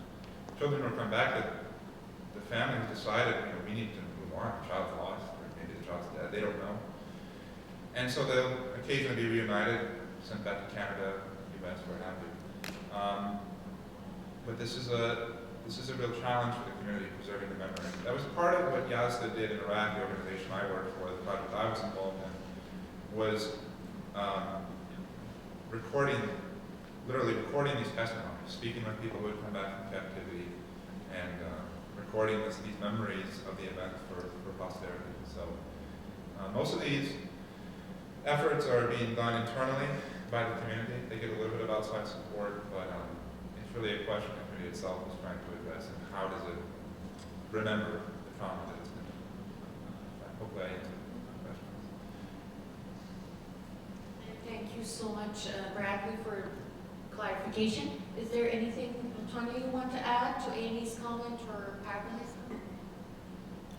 I appreciate the comments and questions. I think as we step back for a minute, especially within the North American context, the border making is a colonial legacy, right? So you have a colonization project which is entirely rooted in this sort of Euro identity making, and that has become so naturalized and seen as neutral to the point that as a racialized person or a racialized settler within this settler colonial context, you can still be asked, for example, like, where are you from? And if you say, oh, I'm from Ohio or whatever, okay, well then where are your parents from? Because you're not white, and therefore you're not this sort of imagined body of this nation state. And so the maintenance of the border is perpetually restaging this colonial project as legitimate, but also as neutral. And this is exemplified, for example, by vigilante groups along the border who literally go out and hunt undocumented migrants, right? So they'll seek out, they'll go into these spaces, these zones where undocumented migrants are passing through, and hunt them with guns and try to kill them, try to capture them, and they see this as their right, as their God-given right as American, predominantly white citizens, right? And I think that identity formation and that claim to legitimacy on this land, though they're not native to this land, is perpetually restaged through border protection and legitimized through border protection. That's all I'll say. Thank you so much. Do you want to add anything, Louise and Berivan? If not, we're going to close the panel. But if you have any quick... Sona, if you don't mind, could you repeat the question again, the last question, because I couldn't really hear very well. Oh, the last question was about identity formation of Yazidi children, right? Because they are forced to leave, they're forced to be displaced, and then how they imagine their community that now has gone through genocide. A lost collective memory, Pagone is saying. Pagone is a PhD student in women's studies, and her questions are really cool. You can maybe connect and talk about it, but if you have any special comment to add, if not, we're going to close.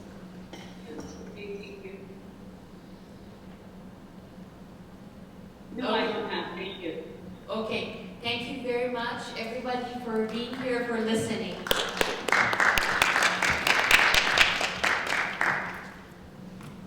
Thank you so much to the panelists and to those joining by Skype too. So we're going to just switch a little bit to prepare for the next panel. And in the meantime, this room looks really formal, but we need for people to feel free to just get up and help themselves. And I wanted to point out that we also have a book table back here where we're featuring some critical work that's just come out, and also artistic work and literature related to migration. Also featuring some work by members of our group and people that you'll see today. So feel free to look through these and write a note on the Butcher paper, and we hope that these conversations are just, the panels are really starting points for conversations that can continue. So maybe we want a lot of time for Q&A, but hopefully we can keep the conversations going now and during lunch perhaps. So thanks.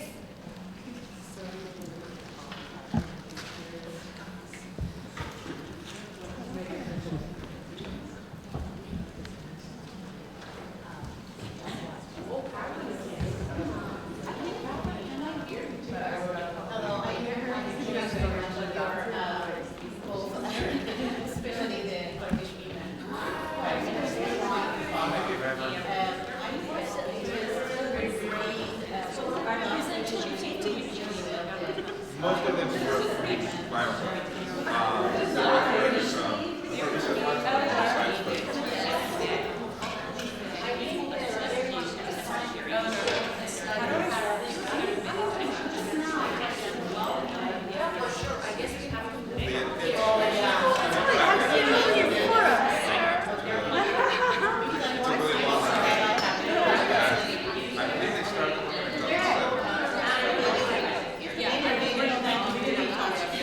How are you?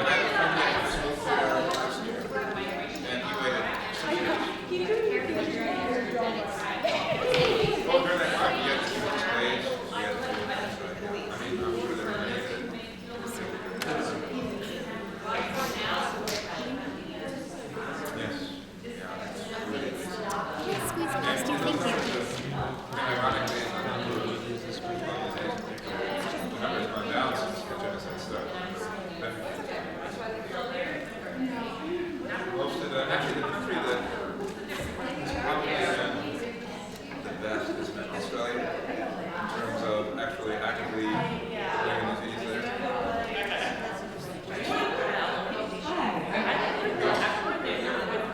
Right.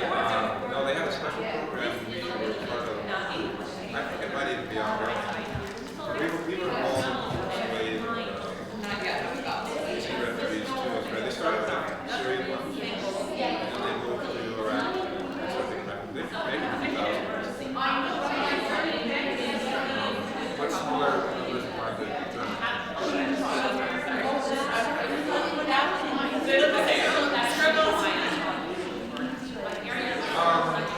I follow.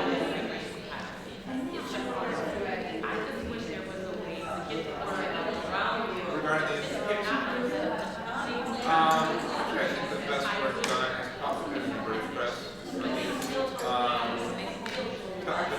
Actually, Telegraph said a lot of work about it. There's a couple Dutch journalists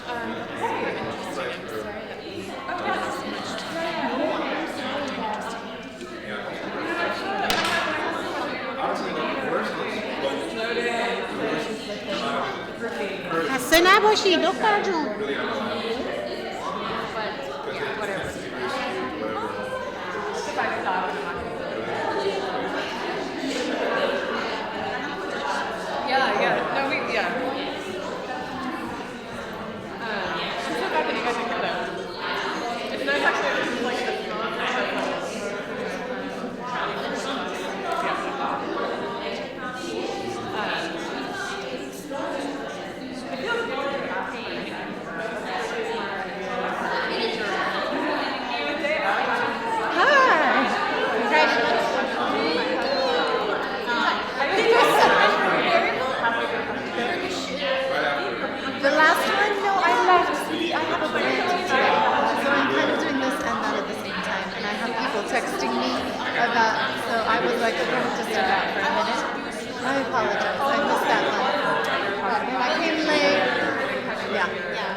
ones that I'm working one-on-one with right now. For graduate students, it would have been great, but for undergrad, no, it didn't. How about you? I think one. Good. Yeah. She was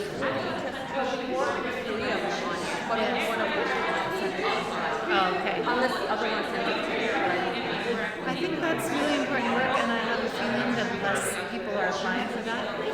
So I think it makes you even more competitive because one, it's a priority for them, and two, and I haven't heard as many people. Right. I wish we could work with you. I hope we get it. I hope so too. I really want her to think about how dance. Oh, I know.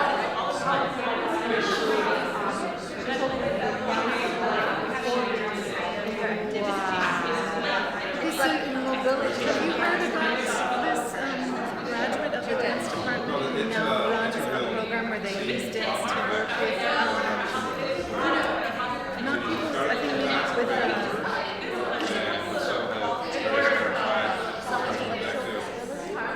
no, it's a disease and I can't remember what it's called right now, but that affects your muscles, dystrophy, MS.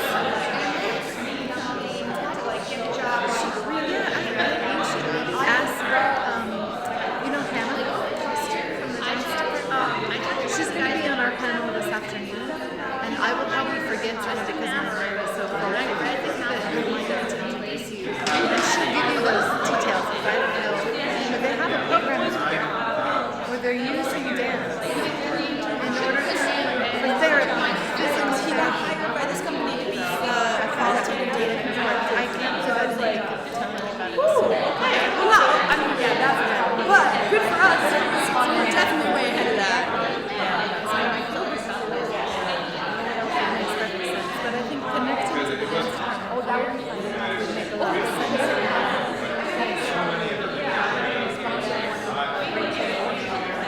Rachel. Oh, wow. Oh, in the fall. Perfect. Yeah, I think that they're going to be extremely interested in what they do. So it's a connection that makes sense. Yeah. She can email me. I have a she's fine. She's stressed, which is kind of interesting to see a 4.5-year-old experiencing anxiety. So I'm trying to figure out what that is. I think obviously she's getting out from an area. So we need to figure out how to make the house more space. We're working on that. Did you ever experience that? Grab my stuff and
and she's with the Department of Anthropology here at The Ohio State.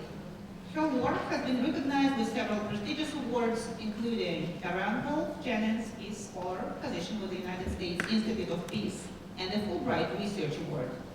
She also served as a Peace Corps volunteer from 2004 to 2006 in Cameroon. Her research focuses on the roles of hope in enduring hardship among refugees globally. She has lived and worked since 2004 in Central Africa, focusing on humanitarian and public health issues. Welcome, Alex. I'm keeping my phone here just to keep track of time because this was a 350-page piece, and so I need to try and do what I can to convey the most important messages in a shorter time frame. Because I could probably teach a whole semester on this. But I wanted to first of all just mention that for the panelists who are still here, I think everybody left actually. But I think that for those of you who are here for the morning panel, this actually ended up flowing in very nice kind of ways in terms of some of the issues and themes that were brought up during their talks related to kind of choices that immigrants and refugees make as being portrayed often as individual choices, uncertain future status. So I think there was kind of a nice flow, and hopefully we can continue that conversation and some of the questions that were asked this morning. So I'm going to start. I'm a cultural anthropologist, so we often disseminate, I know there's a lot of other cultural anthropologists in here, so we often disseminate our information and convey our messages by becoming storytellers. So I'm going to weave a couple of kind of stories and vignettes into my presentation today, and I also have much more of that. One of the books that Eleanor was mentioning, I wrote after my Fulbright, and it's here on this table, so there is a lot more kind of in-depth. I'm not going to be able to do all of that in an hour, but I'll try to get like some main messages across. So let me start. In May 2016, when I first met Consili and her mother Ernestine, they were huddled close together in their one-room apartment tucked away in a slum on the outskirts of Yaoundé, the political capital of Cameroon. They were worried about their futures as the United Nations High Commissioner for Refugees Cessation Clause was pushing for the end of Rwandan refugee status across Africa, and this was looming over their heads during the entire during the entire 3 years of my fieldwork. The cessation clause is an obscure and rarely used clause built into the 1951 Geneva Convention on Refugees, which effectively allows the international community, the UNHCR notably, to cease to recognize refugees from countries that are deemed safe and stable. Yet, Rwandan refugees established new lives in Yaoundé over the past 2 decades and have no intention of returning home. During my first of many conversations with Ernestine and Consili, Ernestine looked over at me, slightly shaking as she barely held back her tears and lamented that she wished she could just die so that her daughter could be free to live her life without having to deal with Ernestine's chronic medical problems, which really cropped up after. They have a very long story, which again is included in my book. But in a nutshell, Ernestine and her husband moved to Cameroon with their infant, Consili, when she was an infant. And a few years prior to me meeting them, her husband, so Consili's father, died really suddenly and tragically from a chronic health condition. And after that, Ernestine and Consili had dealt with a lot of harassment, violence, and attempted rape on the part of Consili. And because of that, Ernestine ended up having a nervous breakdown and had a lot of kind of mental health and psychological repercussions because of that. So Ernestine was reiterating to me constantly that she felt she had become a burden to her daughter's aspirations and her daughter's future. Challenges that include, but are not limited to, some of the things that were talked about this morning, like stringent immigration policies that strip refugees of their legal status or right to work, such as the Affirmation Cessation Clause or the rejection of asylum status, can also limit the ability of urban refugees to effectively meet their needs. Indeed, other scholars have well documented the ways in which legal precarity affects the everyday lives and well-beings of immigrants and refugees globally.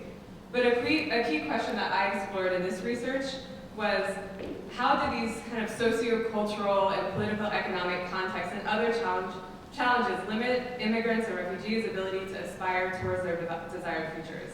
So I will return to Ernestine and Consili again shortly, but I wanted to kind of frame what I'm going to discuss today. And a lot of it is really making the case for a particular framework in research on refugees and immigrants and even other marginalized populations. And I kind of tapped into this. I discovered this about halfway through my dissertation and tapped into it. And in my work, even after my dissertation, I plan to use this in ways that can help to better shape humanitarian and public health programs. So theoretical and methodological research often frames risk behavior, and I use quotes because this is kind of the official, if you do search terms on PubMed or something, this is kind of the terms that are used, as an individual choice. But these actions obviously occur in their broader context, and not everyone has the same choices. And I'll talk about how the framework that I use helps to kind of unravel that or dig into that a bit. So key structures in refugees' lives, and that came up in my research a lot, were the UNHCR, the United Nations High Commission for Refugees, which is often only accessed through a single form of capital, which is needing to re-perform their often gruesome histories and suffering to legitimize their ability to have this legal document which opens a lot of other doors for services to them. But hearing people constantly bring this up, I kept asking myself if there wasn't a more dignified solution. And I had worked in the humanitarian sector for 12 years prior to coming back to do my PhD, as Natalie had mentioned. And this was one of the kind of principal questions that I had and challenges that I had when I was working in that sector. So I'm going to present Apatherai's 2004 Capacity to Aspire framework as a potential powerful tool to reframe the way that we think about refugees, the sociocultural, and this includes the sociocultural expectations of women. I really focused on women in my research. As a cultural anthropologist, our sample sizes are kind of small. Sometimes we really try to dig in depth into that. But in understanding kind of their broader aspirational map and their ability to navigate structures on it, and the links with social, economic, and cultural capital. I'm not going to give a lesson on Bourdieu right now, but I think a lot of you in here probably know who he is, so you know exactly what I'm talking about when I talk about those things, or I'll just pretend I do. So I'm just going to give you a brief overview of kind of the background of the research, and then dig into my research site, some of my key findings, and some of the conclusions. So research on forced migration is often very problem-focused, as probably everyone in this room realizes, because most of you are here either to support me, or because you are interested and probably have done a lot of reading and work with refugees and immigrants. So for example, if you look at the refugee and the literature, the scholarly literature on refugees, you'll often see refugee mental health, gender-based violence, tuberculosis. Really pick your problem and you'll find something on it. But there was recently kind of a movement, and Koenig is a scholar who also worked with the International Rescue Committee, I think he still does, who really was looking at the ways in which we do this, and we build humanitarian programs based on these different problems. So like everyone's kind of associated with their problem, really dehumanizes refugees. Even for us as scholars and advocates, we might be inadvertently doing this because we frame people who we say aren't problems as problems again. And my questions kind of that stem from that are, where do hope and aspirations fit in this research? Recognizing that there is this enormous kind of broad context of suffering in which this happens, and not wanting to push that aside or ignore it. But how can we also recognize that these are whole people with aspirations, and how do these sociocultural, political, economic contexts access to various forms of capital influence aspirations, and how do these aspirations that people have for the future influence the different decisions that they take? So, okay, this is a lot of text up here, sorry about that. So I'm going to give you a couple of definitions first on 3 words that I'm going to be using a lot. So hope, I use kind of hope and aspiration, they use Apatherai's definitions. So hope is culturally constructed visions for the future, and a belief that these shared visions can be achieved. It's more of this kind of affective state. Aspirations are cultural constructions which stem from wider norms and belief of what is perceived to be a good life, but are expressed in more concrete terms as individual wishes or wants. And risk is a kind of a larger body of literature that is often framed as either physical circumstances, like some sort of broader environmental risk, individualized behavior, like risk behavior or high-risk sexual behavior, or risk perception. So what is kind of seen to be a risk.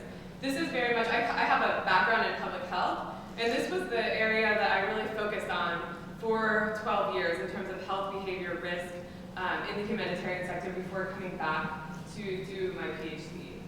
And in this context, non-compliance or non-adherence to medical regimens, sex work, clandestine migration, were all examples of behaviors that in the scholarly literature would be qualified as risk behaviors, or in the social science literature, and all kind of actions and practices that I observed over the 3 years of my research. But I also wanted to bring up what agency is, and I'm using Ortner's, there's so many definitions of agency, but I'm using Sherry Ortner's use of the word agency as the ways in which people recreate themselves in their cultural and social context of unequal power relations.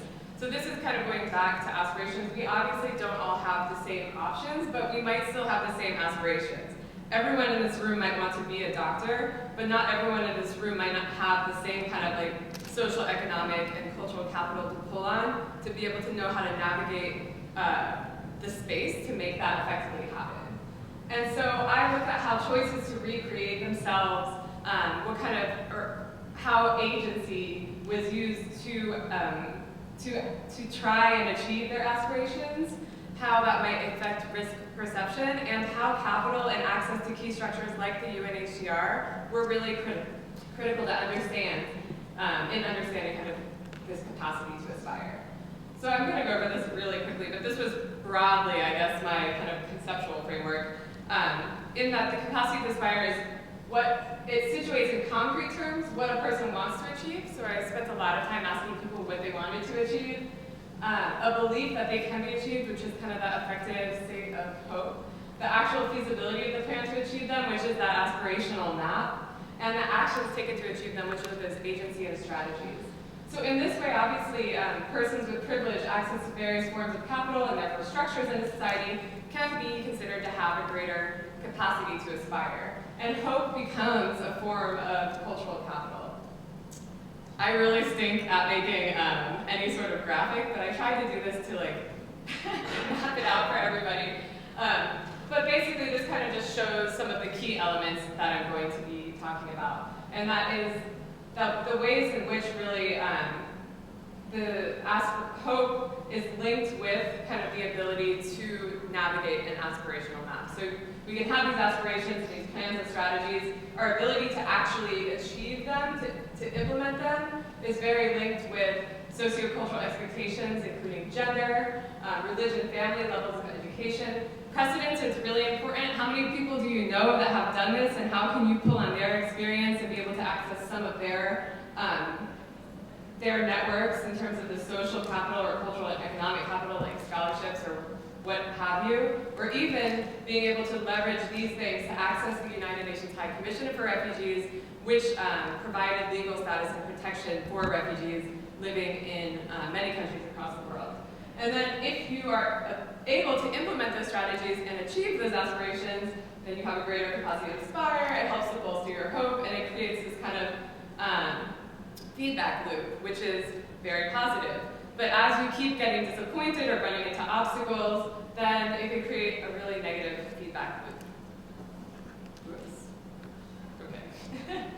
So I focus on urban refugees here. I'm going to mention that a lot. I realize that it's a term that not everybody is maybe familiar with, but urban refugees comprise over 60%. The numbers, because a lot of people aren't documented or maybe don't have refugee status, the numbers aren't clear, but over 60% of the world's refugees are thought to be urban refugees. And what that means is persons that have fled their country and are living in an urban or a peri-urban area of another developing country. Although the majority of the research and the media attention on refugees focuses on Europe, the United States, or refugee camps, this does not reflect the majority of the refugee experience. And I just really wanted to underline that. Not to say that I'm like the only person who's ever done research on urban refugees, that's not true. But there is very much more limited attention and research focused on urban refugees.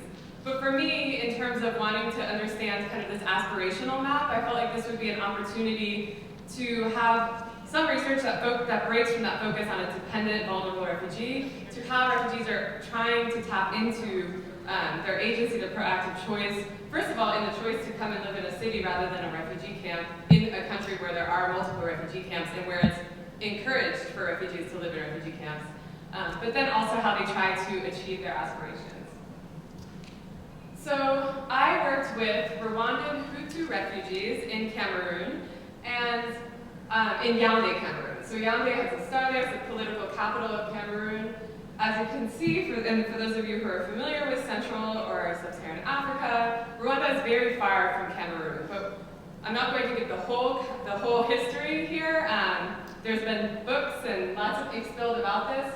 But basically, after the 1994 genocide, there was kind of 3 waves of Rwandan Hutu refugees. The first was a very small group who had access to enough money to buy plane tickets and to travel to Cameroon or other countries by plane. That's a minority. The majority fled to Eastern Democratic Republic of Congo, which at the time was named Zaire, lived in refugee camps there for about 2 years before they started to get attacked by the government that took power in Rwanda after the 1994 genocide and is still in power today. So they were being physically attacked. This escalated into what became 2 of Africa's largest and most complicated wars, which still really continue today in the Democratic Republic of Congo. And in the late 90s, there was a lot of news coverage on these Rwandan Hutus starving, being massacred, being chased into the Democratic, or Zaire at the time, the Democratic Republic of Congo. A lot of people died in this context. But for those who were able to walk across this enormous country and take oftentimes up to a year, they went to Central African Republic, Republic of Congo, Angola, and then through those countries, oftentimes either settled there or went to Gabon or Cameroon. This represents the majority of the Rwandan Hutu refugees I was working with. So people who walked across the African continent, essentially, to arrive in Cameroon and reestablish themselves, and have been there for about 20 years. There's also been a more recent wave that is fleeing the Kazemi regime, and there's smaller numbers, but I'll talk about one of them today. So this is Yaoundé. This is kind of a very poor map of neighborhoods in Yaoundé, but all of the red dots represent where the refugees that I was working with were living. So they were not in any way living in camps. They were spread throughout the city. Housing is very difficult in just like a lot of contexts. This is a big problem for urban refugees across the world. But they were living mostly in kind of these informal settlements. Some would call them slums, or these unfinished kind of almost rural neighborhoods within the city. And then the arrow up there is where I was staying, which was also kind of a rural neighborhood. But because there was no pattern in where Rwandan refugees were living, I spent a lot of time circulating the city. Okay, I already talked about this. And the one thing that was looming over their heads the whole time that I was working there was the cessation clause, which I'd be happy to talk about more. I'm not going to go too much in depth to that today. But it did happen. So I finished my fieldwork in August 2018. The cessation clause came to term December 2018. So the majority of the people who I worked with lost their refugee status already, and have kind of entered into a situation of legal precarity. And there's a lot of other repercussions to that, which I'd be happy to talk about for people who are interested in that, but I'm not going to focus on that as much today. What I do want to focus on is my broader research question. So how do these sociocultural contexts and these political economic contexts affect women household members' capacity to aspire? Again, for multiple reasons, I really wanted to focus on the experience of women. Part of it was my own position as a woman researcher. I had better access and quality of data in interviews with women. Part of it was sometimes safety related, and then part of it was just these initial themes that came up in the early stages of my research. I did this by asking people what their aspirations for the future were of different Rwandan urban refugee household members, women, their adult children, men, and in what ways practices towards achieving these aspirations changed in the context of different challenges that emerged, and how these were sometimes linked to sociocultural expectations of women. For those of you who are anthropologists, I use Michael Agar's iterative recursive inductive kind of logic, so this IRA logic in my research, where at first I had these more broad questions, so that funnel, that's supposed to be a funnel. This is clip art. Again, I'm not very good at this kind of stuff. So I had these very broad questions, but as I spent 3 years doing this research, as themes began to emerge, I would follow up on these new leads. And those are kind of what I'm going to talk about today, is some of these broad themes that came up in the context of my research. And I did this over 3 phases. So I did 3 months of fieldwork in 2016, another 3 months in 2017, and then 6 months in 2018 with a Fulbright to follow up on these leads. And then I would come back, analyze what I had collected so far, read what other anthropologists or social scientists had found in that vein, come up with like a million other questions, and then gone back to the field to follow those. So I did this through 2 initial focus groups, and I quickly scrapped that methodology because it was not very helpful for this context. In terms of, I think that's part of that flexibility and that recursive approach is if you realize that you had an idea to do something and then you start collecting data and realize that the data is not very good through that methodology, then you figure out how else you can get the evidence that you need. And that really, really ended up being through participant observation, which was very formalized, hanging out. It's a signature method of cultural anthropologists. And that included a lot of, I call it unstructured interviews in my research tools, but it was a lot of conversations, sometimes recorded, sometimes not, and a lot of notes afterwards. And then semi-structured interviews within the household, and that was mainly to get some articulation from my research participants in their own words as to what their aspirations were, what they were actively working towards.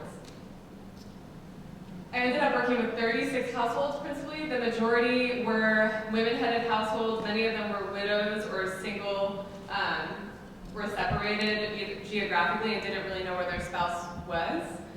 The average time in country was 14 years, but this ranged because I focused really on the last refugee households from the last 2 waves. So those who walked across the Democratic Republic of Congo, who had been there between 18 and 23 years, and those who had come more recently fleeing the Kazemi regime, who had often been there 10 years or less. And then the majority of the heads of household did not, they had about elementary school or a few years of high school education, but they had aspirations for their children to go much further than that, and they were making active investments in that. The majority worked in the informal sector. This, I should mention, is not very different from their Cameroonian host, the host kind of country. The informal sector is the principal economic sector, and this included working in small shops, often in these informal settlements, hawking.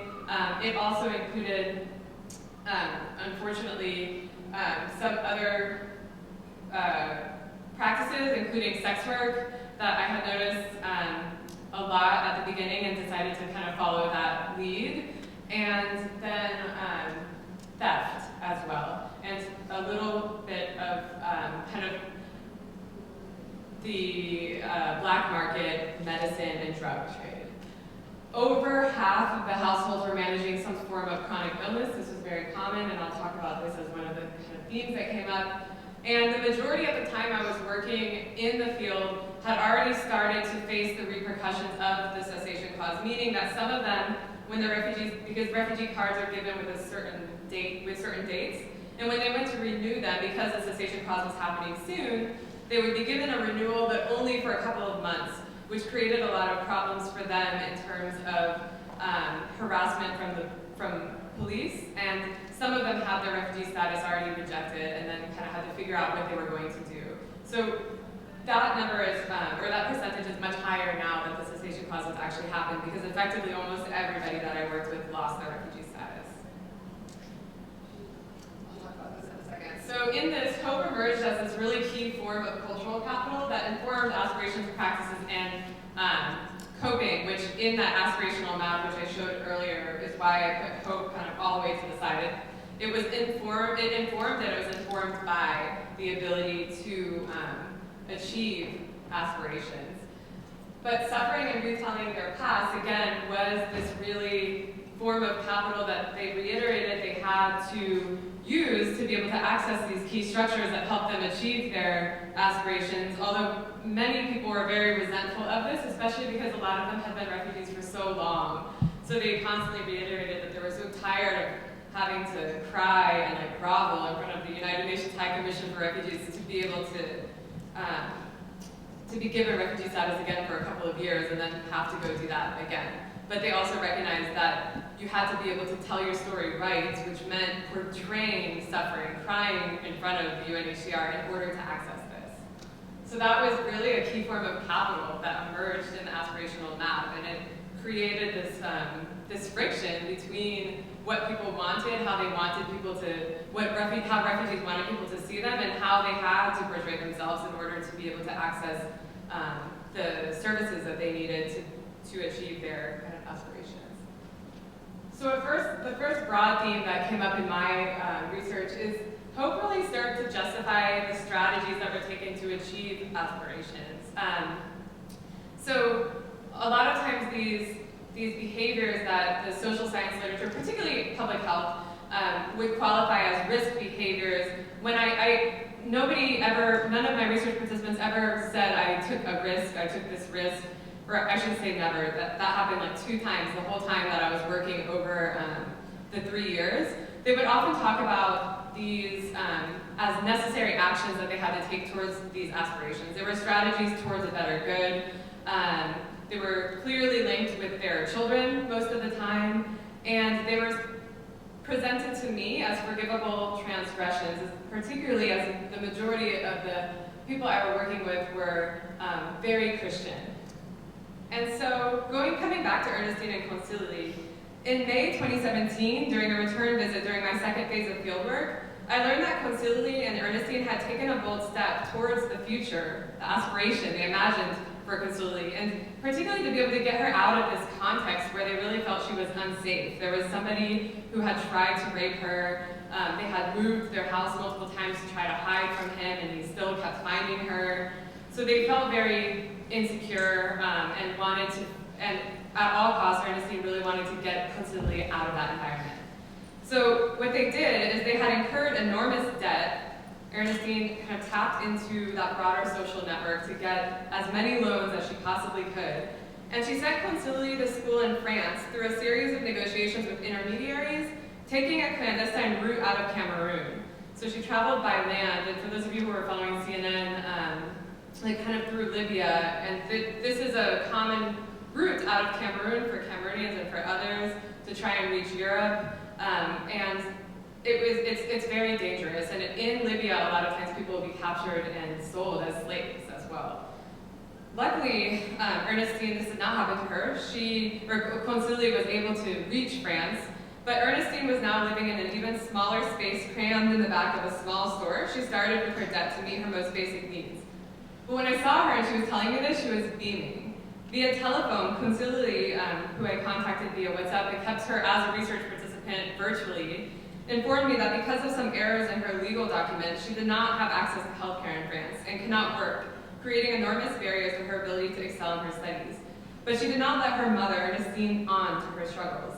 Ernestine told me that she asked for God's forgiveness every day for having asked for death, and now that finally her daughter would be able to achieve great things. When I asked her about kind of this uncertainty in terms of, okay, Concili's in France now, but then what? And this debt in terms that she expressed to me that she really didn't think she'd be able to pay back, but she didn't really care because at least her daughter was in France. She told me, when life is difficult, instead of dying, we do what we have to do. Anyway, I'm sure everything we did was worth it. So she was really framing all of this as this kind of some sort of forgivable transgression, but it was a step taken towards a better future for Concili.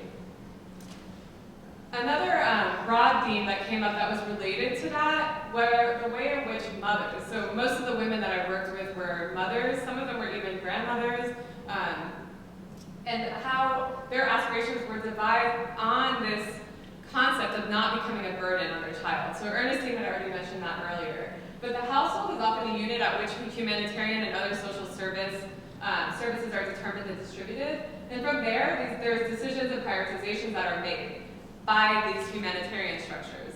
But within that household, I noticed that once there were kind of resources at the household level, women were actively making sure that they did not get in the way of their children's futures. They did not want to become a burden on their children's futures. And this was significant in terms of, for me, as somebody with a background in public health, women would oftentimes present to me their carnet de santé or their health records and show me that they had diabetes. HIV was very, very common, especially because a lot of these women were rape survivors. Hypertension was very, very common. And they would show me their carnet de santé and say, like, I have this diagnosis, I used to watch to be very careful about it, but now that the household resources are kind of smaller, I want to make sure that I can still invest in my child. So they would kind of skip their medicine or their own health care in order to be able to not have to cut investments in their children.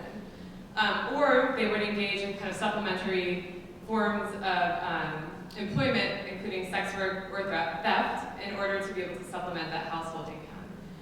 And one example was Jeanette. So when I first met her, she was very careful about her chronic health conditions. Her story was very difficult. She was part of this third wave of Rwandan refugees where her husband was working. He testified against somebody who was very powerful in the current Kagame government at the Arusha Crime Tribunal. And then he was offered a position when he came back to Rwanda, worked there, but there was always this, I guess as that person had been promoted, there was always this kind of animosity towards him. So one night, their house was broken into, he was murdered in front of his two sons who were pretty young at the time, and wife, Jeanette. And then she was raped and acquired HIV from this really horrific experience, and her two sons all fled in different directions. So when I found her, she was by herself, and her main hope, she was taking very good care of her health. She had hypertension and HIV that she was really managing very carefully. And her hope was just to be reunited with these two sons again. So she wanted to make sure that she took care of herself so that she could stay alive and be reunited with her sons again. So as I was saying, their story often mirrors those of many other refugees globally, and that they were initially separated during their flight. But her sons, Pierre and Bernard, and I'm using pseudonyms, of course, so if you go to Yaoundé, you're not going to be able to find these people, those names. But they fled towards Kenya. When I met Jeanette, she had just learned that after 10 years of being apart, the Red Cross had identified where her sons were. They were in Kenya. And so they decided to bring Pierre and Bernard to Yaoundé to be reunited with their mom from Kenya. And they didn't speak any French or anything at their time. As they had all been separated initially, their aspirations over those 10 years really hinged on finding each other again.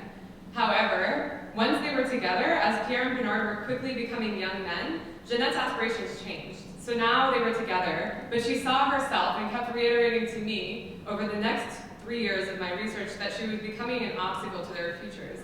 And the household resources that she had didn't increase with her sons coming. So as I continue to work with her over time, I realized how these kind of cultural expectations of her as a mother, making sure her children succeeded, and of her sons becoming men and being able to invest and make sure that they could effectively become men the way that she wanted them to be, she started not caring less, but started investing less in her own health. So she was breaking her blood pressure medicines or not taking them as prescribed, especially as the UNHCR was not covering all of those costs anymore. She was not always taking her antiretrovirals. And for those of you who do have public health backgrounds or clinical backgrounds, these are dangerous practices when it comes to managing chronic health conditions. It could make your health deteriorate very quickly. And she was expressing to me that it was this hope that her sons would be able to become what she wanted them to be, what society wanted them to be, that helped her to cope with that pain and the physical pain of really not being able to take care of her own health the way that it was when I first found her. So she was telling me I've gotten in the way of my kids' lives to take care of me. I have deprived them from certain things. For my boys, I worry. It isn't normal for African men to not be able to work. And now they just wander around every day and they cry. Sometimes I just wonder when they're going to go crazy with nothing to do. And something significant about this is, in terms of that capital, tapping into that capital of suffering and this horrific past in order to access the UNHCR, one of her sons they all fled the same thing on the same day. Jeanette received her refugee status. One of her sons was able to receive his refugee status. The other one had it rejected. And so he was unable to tell his story, the exact same story, in the way that would allow for the UNHCR to be able to give him refugee status. And so because of that, this was kind of what she was referring to, and him not being able to, he really couldn't go anywhere, because in the context of Cameroon, if you don't have papers, which you're asked for all the time, especially as the country, insecurity in the country is increasing, you'll just be harassed, you could be thrown in jail arbitrarily. There's kind of a whole host of other challenges that represents. And so in this context, I really found that hope, as this form of cultural capital, helped to play a key role in coping with waiting, with uncertainty, and this future orientation. So this idea that something better was going to happen, even though I had to do all of these things that I really didn't agree with right now, helped people to be able to cope with that.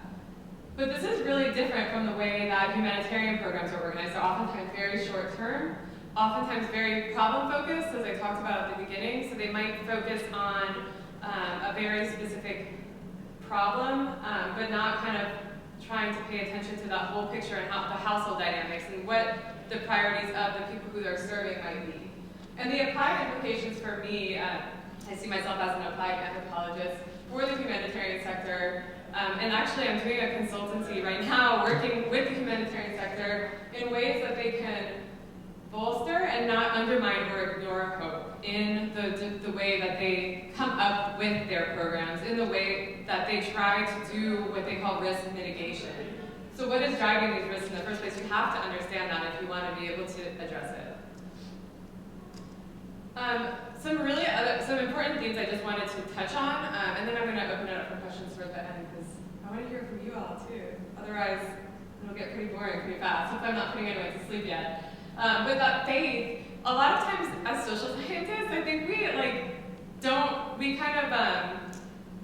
don't pay that much attention to faith, or we look at it and we kind of write it off very quickly. But it is this really key form of cultural, of social capital to many people that we are working with. And so this came up on multiple occasions, including the ways that these behaviors or these practices, these actions were able to be put forward as forgivable transgressions, as something that God would understand, even though they were doing something that was against their religion, and that they would ultimately have some sort of redemption for it because it was for this broader aspiration for their child. So faith was really interlinked with hope as this kind of key form of social and cultural capital. It helped to cope with the weight and the uncertainty. And then the faith networks, this was a Pentecostal church, were potential sources of support. Other realities that kind of came up, and again, I really focused on women in my research. I worked a lot with husbands and with adult children that were young men, but the focus of my research was really on like women's capacity to aspire for the focuses of this dissertation. But there were gendered realities that came up. So there was a history of sexual and gender-based violence and chronic health conditions that were very prevalent, that were very important parts of their kind of aspirational maps. But this is where the problem comes in. Instead of it being the thing that I focused on, like refugee mental health, hypertension, HIV, it became part of the background and of that map. And really I tried to understand instead how these things might affect their capacity to aspire, but not necessarily defining people by the health condition that they had. In the way that Didier Fassin talks about as biolegitimacy, people oftentimes have to pull on their health condition or their problem they're associated with in order to be legitimized in the face of humanitarian or even asylum type cases. And I know that Dr. Schumer has written about this as well. And then the important need to identify structures and social and cultural capital on these aspirational maps. So that people really brought up UNHCR a lot, and it made me think there are other social services in Yaoundé, but everybody, even though they've been here for 20-something years, really focused everything, all of their needs, any problem they had, they would go to the UNHCR for that. And that led me to think of, are there better ways to do this? So the UNHCR obviously can't serve everybody's needs. If the way of accessing them is being a legitimate refugee and kind of pulling on your your past suffering? Are there not other services that either are available that people don't know about, that they could have otherwise pulled upon to achieve their aspirations on this aspirational map? Or should that be something that the humanitarian sector thinks about in terms of really supporting urban refugees? Because the majority will not probably be resettled in another country, and most of them aren't going to go back to their countries that they fled, especially in contexts where they fled something political like this. And after being gone for that long, even if they're not afraid of the Paul Kagame government, where are they going to go? Someone has certainly moved into their homes and by then. So there's a lot of other reasons why we should be looking at kind of urban refugee issues as this more almost development, protracted, long-term problem, and not the way that humanitarian programs are often devised in 6-month chunks. Okay. So some theoretical implications for me were that, again, that this framework, that this capacity to aspire framework is a powerful tool that helps us also as researchers to shift away from focusing on problems towards a future-oriented, non-stuck, and when I say stuck, it's more like focusing right now in the present, that somebody has a mental health condition or PTSD, and still including that in the framework, but not having that redefine or reify who the refugee or who the person, the people that we're studying are. And my argument is that this provides some dignity in letting informants also define what their aspirations are, rather than us defining that their aspiration would be freedom, basically based on some sort of sphere or other humanitarian standards. This also helps us to build new paths towards understanding gendered household decisions. Of course, again, I focused really primarily on women. I didn't do like a comparative gendered analysis in the context of this research. So understanding how household decisions are made, how that links to strategy, health behavior, including one of the most prevalent, probably health behavior issues that I noticed over the course of my fieldwork, which was this inability to adhere to health regimens for chronic health conditions. And also shifts the individual level decisions to what actually drives these actions, and allows us, instead of thinking about everything as risks, to see how this perception, like how these actions are actually perceived and qualified by persons engaging in them. And then I already talked about capital, but really identifying the sources of capital on the aspirational map that are very important towards making these household decisions. What are the barriers towards accessing them, and how can those be improved?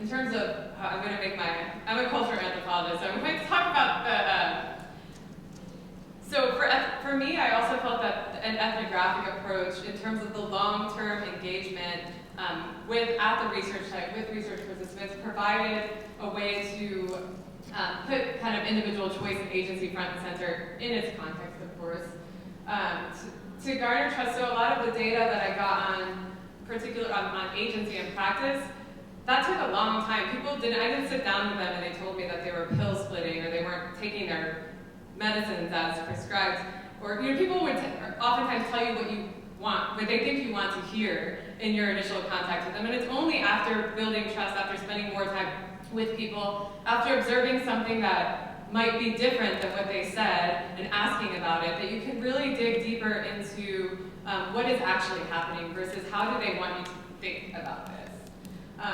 And then, again, I want to reiterate that I think it is important for us to at least qualify or recognize when we're doing very problem-based research, because when I first met my research participants and I was doing my sampling, on multiple occasions people would ask, okay, what kind of refugees do you want to talk to? Les malades chroniques, les séropositifs. So they would just basically like categorize themselves, oftentimes by health conditions, and ask, like, do you want to speak to the youth, the HIV positive, the chronic health, and that's how people were qualifying themselves, which was this way that they were like part of these different humanitarian programs.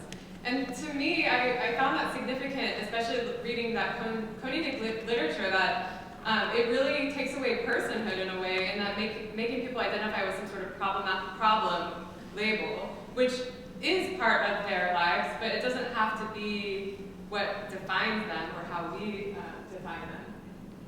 And it also helps me to identify, ethnography helps us to identify problems maybe that aren't on our radar at the beginning. So through that kind of recursive, the IRA approach, as new problems come up, you can ask more questions and try and dig a little bit deeper into what other things might be happening that may have not been on your radar if you were very singularly focused on only studying PTSD or something like that. And then I already mentioned this. So this is a picture of my book behind me. If you want to read more of the stories in depth, not all of them are included in there, but I tried to make a book to be able to share these important stories in a more accessible way for a general audience. So this is kind of my dissertation without all of the chapters that are really boring, probably. Just kidding, my dissertation is like the best thing ever. Just kidding. Okay. So at the World Refugee Day events at Yaoundé's local refugee collective on June 20th, 2018, right before I left the field, Chantal, a Rwandan woman, stood up and addressed the crowd of urban refugees from several countries and humanitarian professionals. I had been sitting next to her during the first 15 minutes of the speeches that the UNHCR officials were giving, where they were listing all of the services offered and their accomplishments over the past year. The humanitarian professionals in their speeches also mentioned on multiple occasions the resilience of refugees, 7 times in 10 minutes, and appeared to be taking credit for supporting this resilience in some way, although it was not clear exactly how. I watched Chantal shaking her head in frustration next to me, and she whispered to me their line over and over. Finally, she leaned over to a Central African refugee woman standing next to her and said, "They want us to bend over and constantly play the role that they expect of us as refugees, the crying, suffering refugee." The Central African woman encouraged her to stand up and say something, so she did. Raising her hand and taking the microphone, she turned to the crowd as tears started to well up in her eyes and she was visibly very nervous. But she said, "But I want to ask you, as you stand up there with all of your speeches telling us what you offer to us, do we have to dress a certain way or be emaciated or crying or have visible scars when we come to your office in order to be seen as refugees deserving of your attention? Let me tell you, for us, Rwandans, we take pride in trying to be dressed nicely, at least clean, even if we have nothing. But it's true, when we arrive at your office with nice clothes, we're ignored, even sometimes told. Look at you in your clothes, you're doing better than that person over there. Why do you insist that we give up our dignity and come with torn clothes and tears and listing all of our problems in order to be deserving of your attention or to be considered a real refugee?" So Chantal was pointing out an important reality. While the resilience and strength of refugees was applauded, the humanitarian agencies in Cameroon were also being overwhelmed by increasing numbers of refugees and dwindling budgets at a global level. Humanitarian agencies explained that they need to make hard choices in responding to her in deciding where to focus their resources. They further underlined that their priorities were often focused on camp-based refugees and those in urban areas that were, quote, extremely vulnerable, end quote. Chantal whispered to me that they misunderstood her question. She was not asking for services, but for respect, particularly in being treated as a legitimate refugee and not having her status refused, as it recently had been, or in asking refugees what they wanted, rather than assuming and providing materials that they often turned around to sell at the market in hopes that they could purchase something they actually needed or that would help them towards their aspirations of supporting their children. I saw this as a mismatch between the refugees that I was working with and the focus on the future and the humanitarian, and their focus on the future, excuse me, and the humanitarian focus on the challenges of the past and present. So the capacity to aspire framework, I'm making an argument anyway, is a powerful tool that offers an anecdote towards bridging these two perspectives and creating a more grounded humanitarian programs that take into account the sociocultural and political economic realities that underlie refugees' lives. So taking into consideration those problems, but ensuring the dignity of those people of the people those programs aim to serve, and really understanding their household dynamics and what their own aspirations are. So I'll end there. Thank you to my committee, my advisors, my generous donors, and I think we have some time for questions, like about 7 minutes. Actually, maybe longer.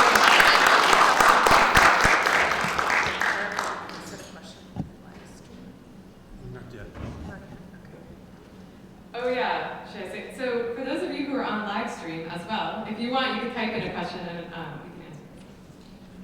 Yes? I know you talked a lot about like their medical conditions. Do you think that that is looked at more closely because it's much more talk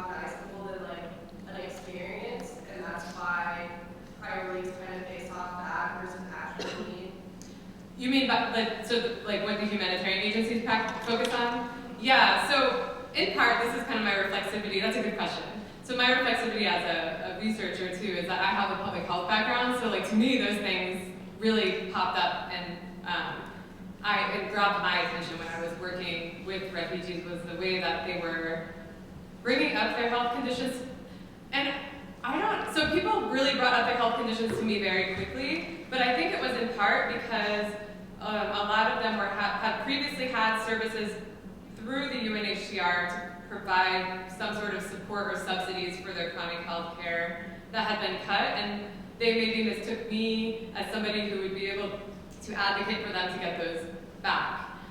So the short answer is actually even the humanitarian agencies weren't, even though they devised programs based on different problems, and I think you're right, probably in part, there are kind of easier, I don't want to say easy, well, I guess it is easier. It is easier to recognize a health condition, but then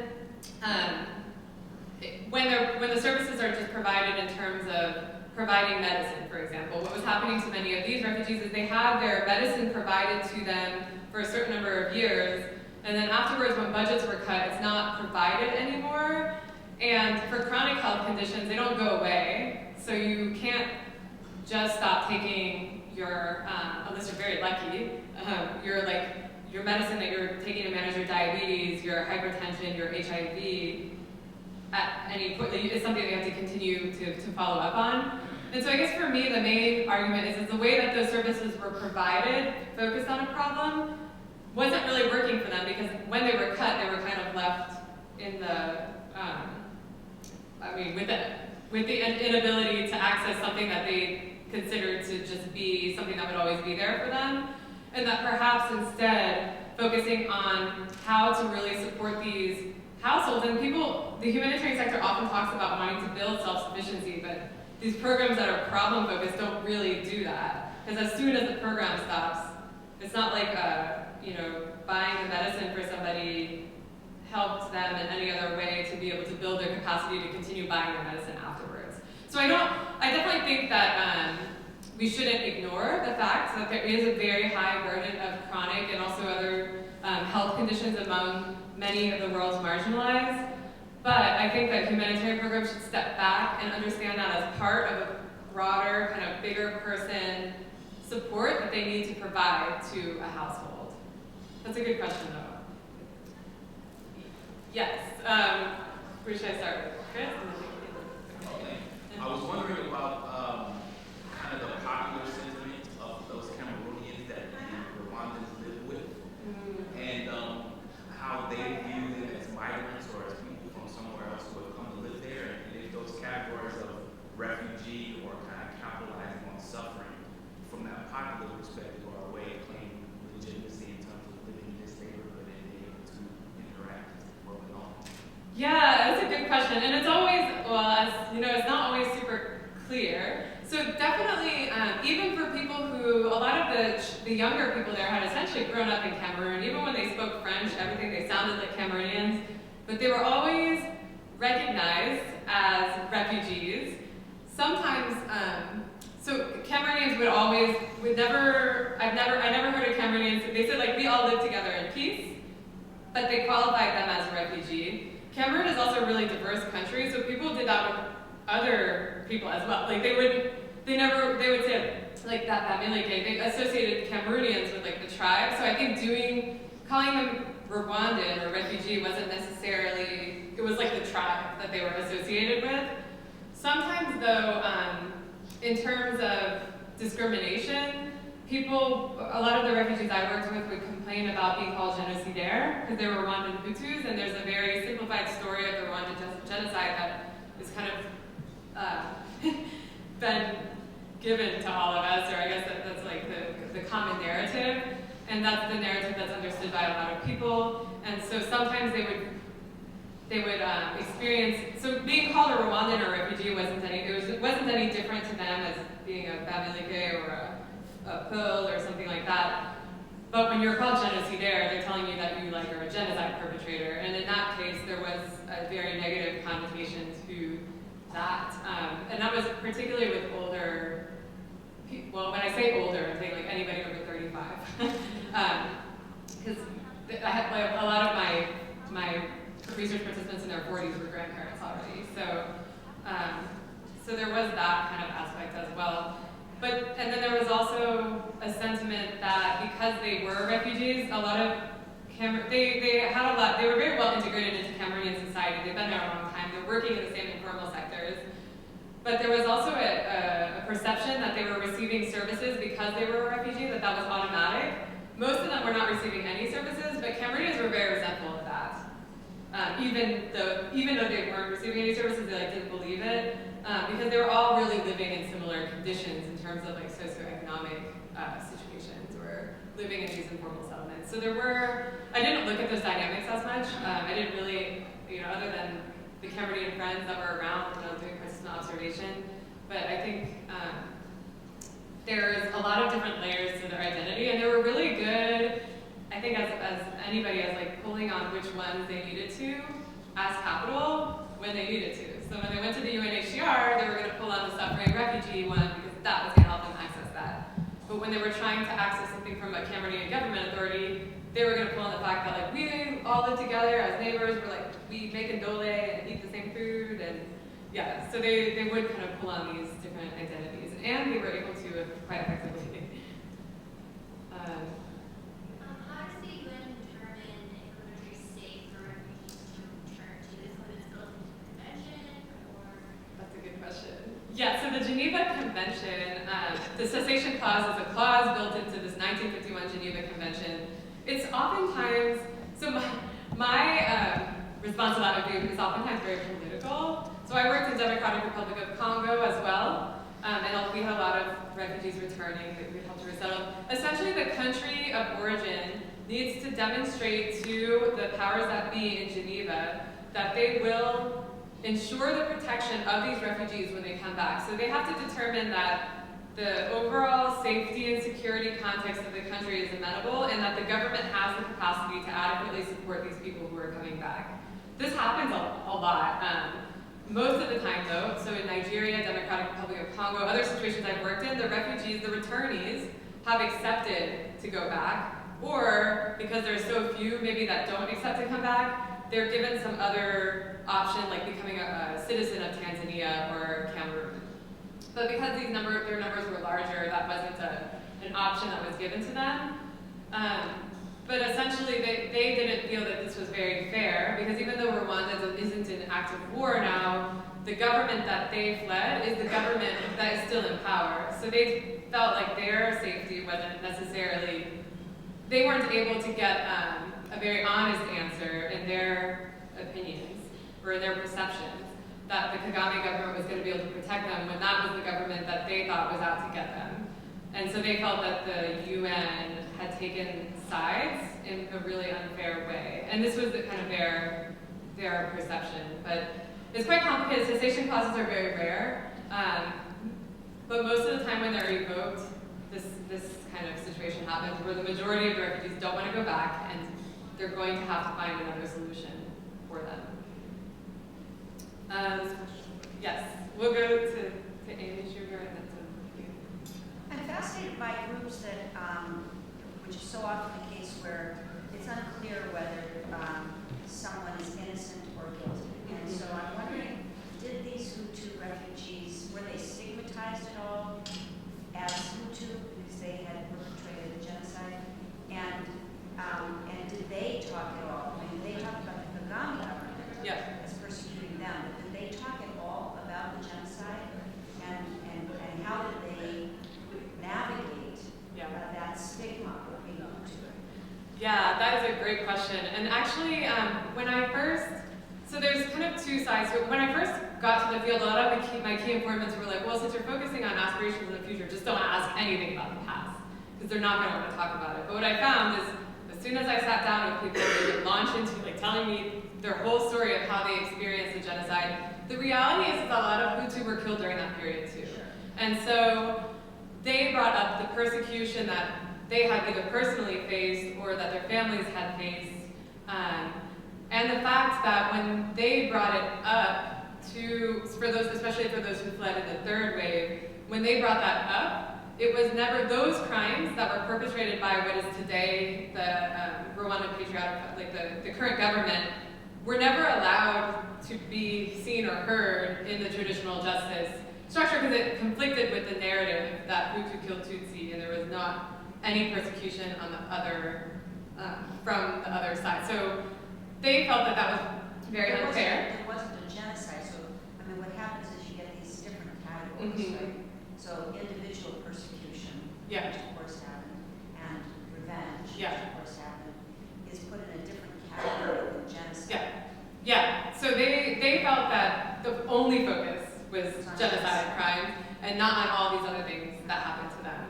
And some, there's some scholarly literature that argues that there were, in like the kind of reprisal or like the violence following the genocide, that there were also genocide, but that's kind of not, that wasn't as much the focus of my research, but they would talk about this, and they were very resentful that they actually felt the humanitarian community in accepting the cessation clause, and a lot of the humanitarians that I met, honestly, especially the Cameroonians, would talk about Rwandan Hutus as people who just needed to go home and deal with the justice. So they like really, even for people who were very young, they left when they were children, or maybe they were even born in Cameroon, they had this pinned on them, even by humanitarians, in a very explicit way. So there was that kind of discrimination that was pinned on them as well, and they were very resentful of this because in their perception they had, they were being denied kind of their suffering, which was that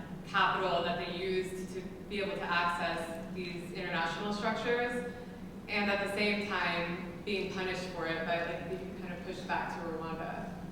But yeah, it was very, very complicated. And even actually when I decided to focus my research on Rwandans, because that wasn't my initial focus, but it was kind of that recursive approach in anthropology, as you know, a lot of the humanitarians that I'm working with are like, why are you working with them? They're so annoying. They just need to stop complaining and go home and be judged and deal with it. And I was like, you know, but this was the perception from those who were supposed to be providing them support. Okay, I think one more question, and then there was one more hand. Okay, and then we have lunch.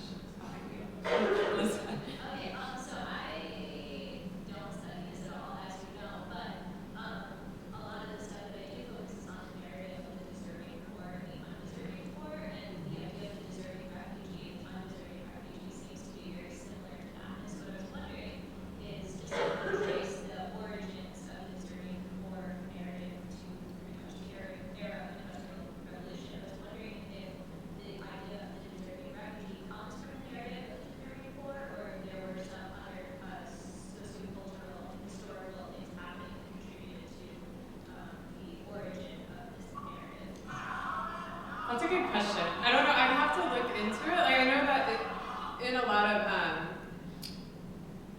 lot of refugee and migrant focused literature now, this concept of deservingness is gaining kind of increasing traction, which is building on that. But in terms of like the ways in which the UNHCR decides who's going to be a refugee or not, I don't know.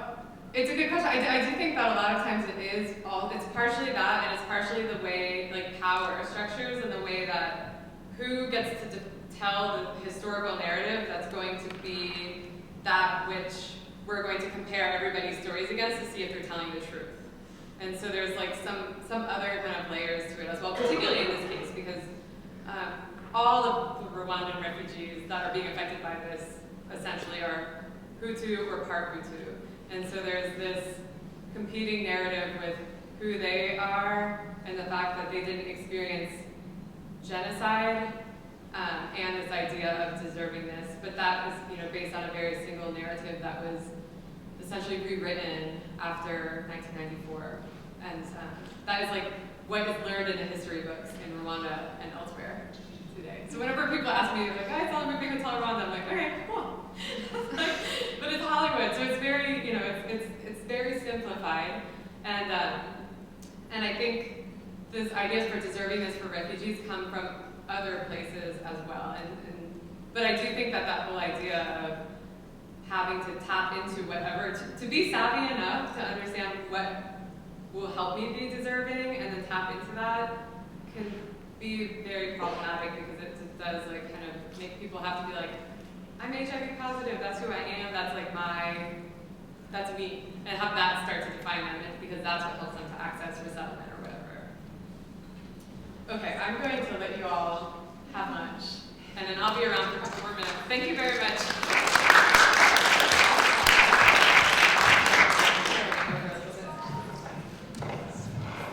Thank you so much, Kelly. I just wanted to say, I hope you all can stick around for lunch, even if you didn't RSVP. I'm pretty sure we have enough back here so we can wheel this out. And I think there are also a lot of threads between what Kelly has presented and what we heard in the morning panel. So this could be a really useful moment to, continue some of those conversations. If you would like, Johanna Selman from the Department of Near Eastern Languages and Cultures, who's also our advisor, is going to be facilitating a creative activity to help us kind of reflect collectively together about what we've heard so far. So stay in the room, grab a sandwich. You may feel free to participate in this activity and or chat with each other as you see fit. What's that? Okay. So creatives on that side.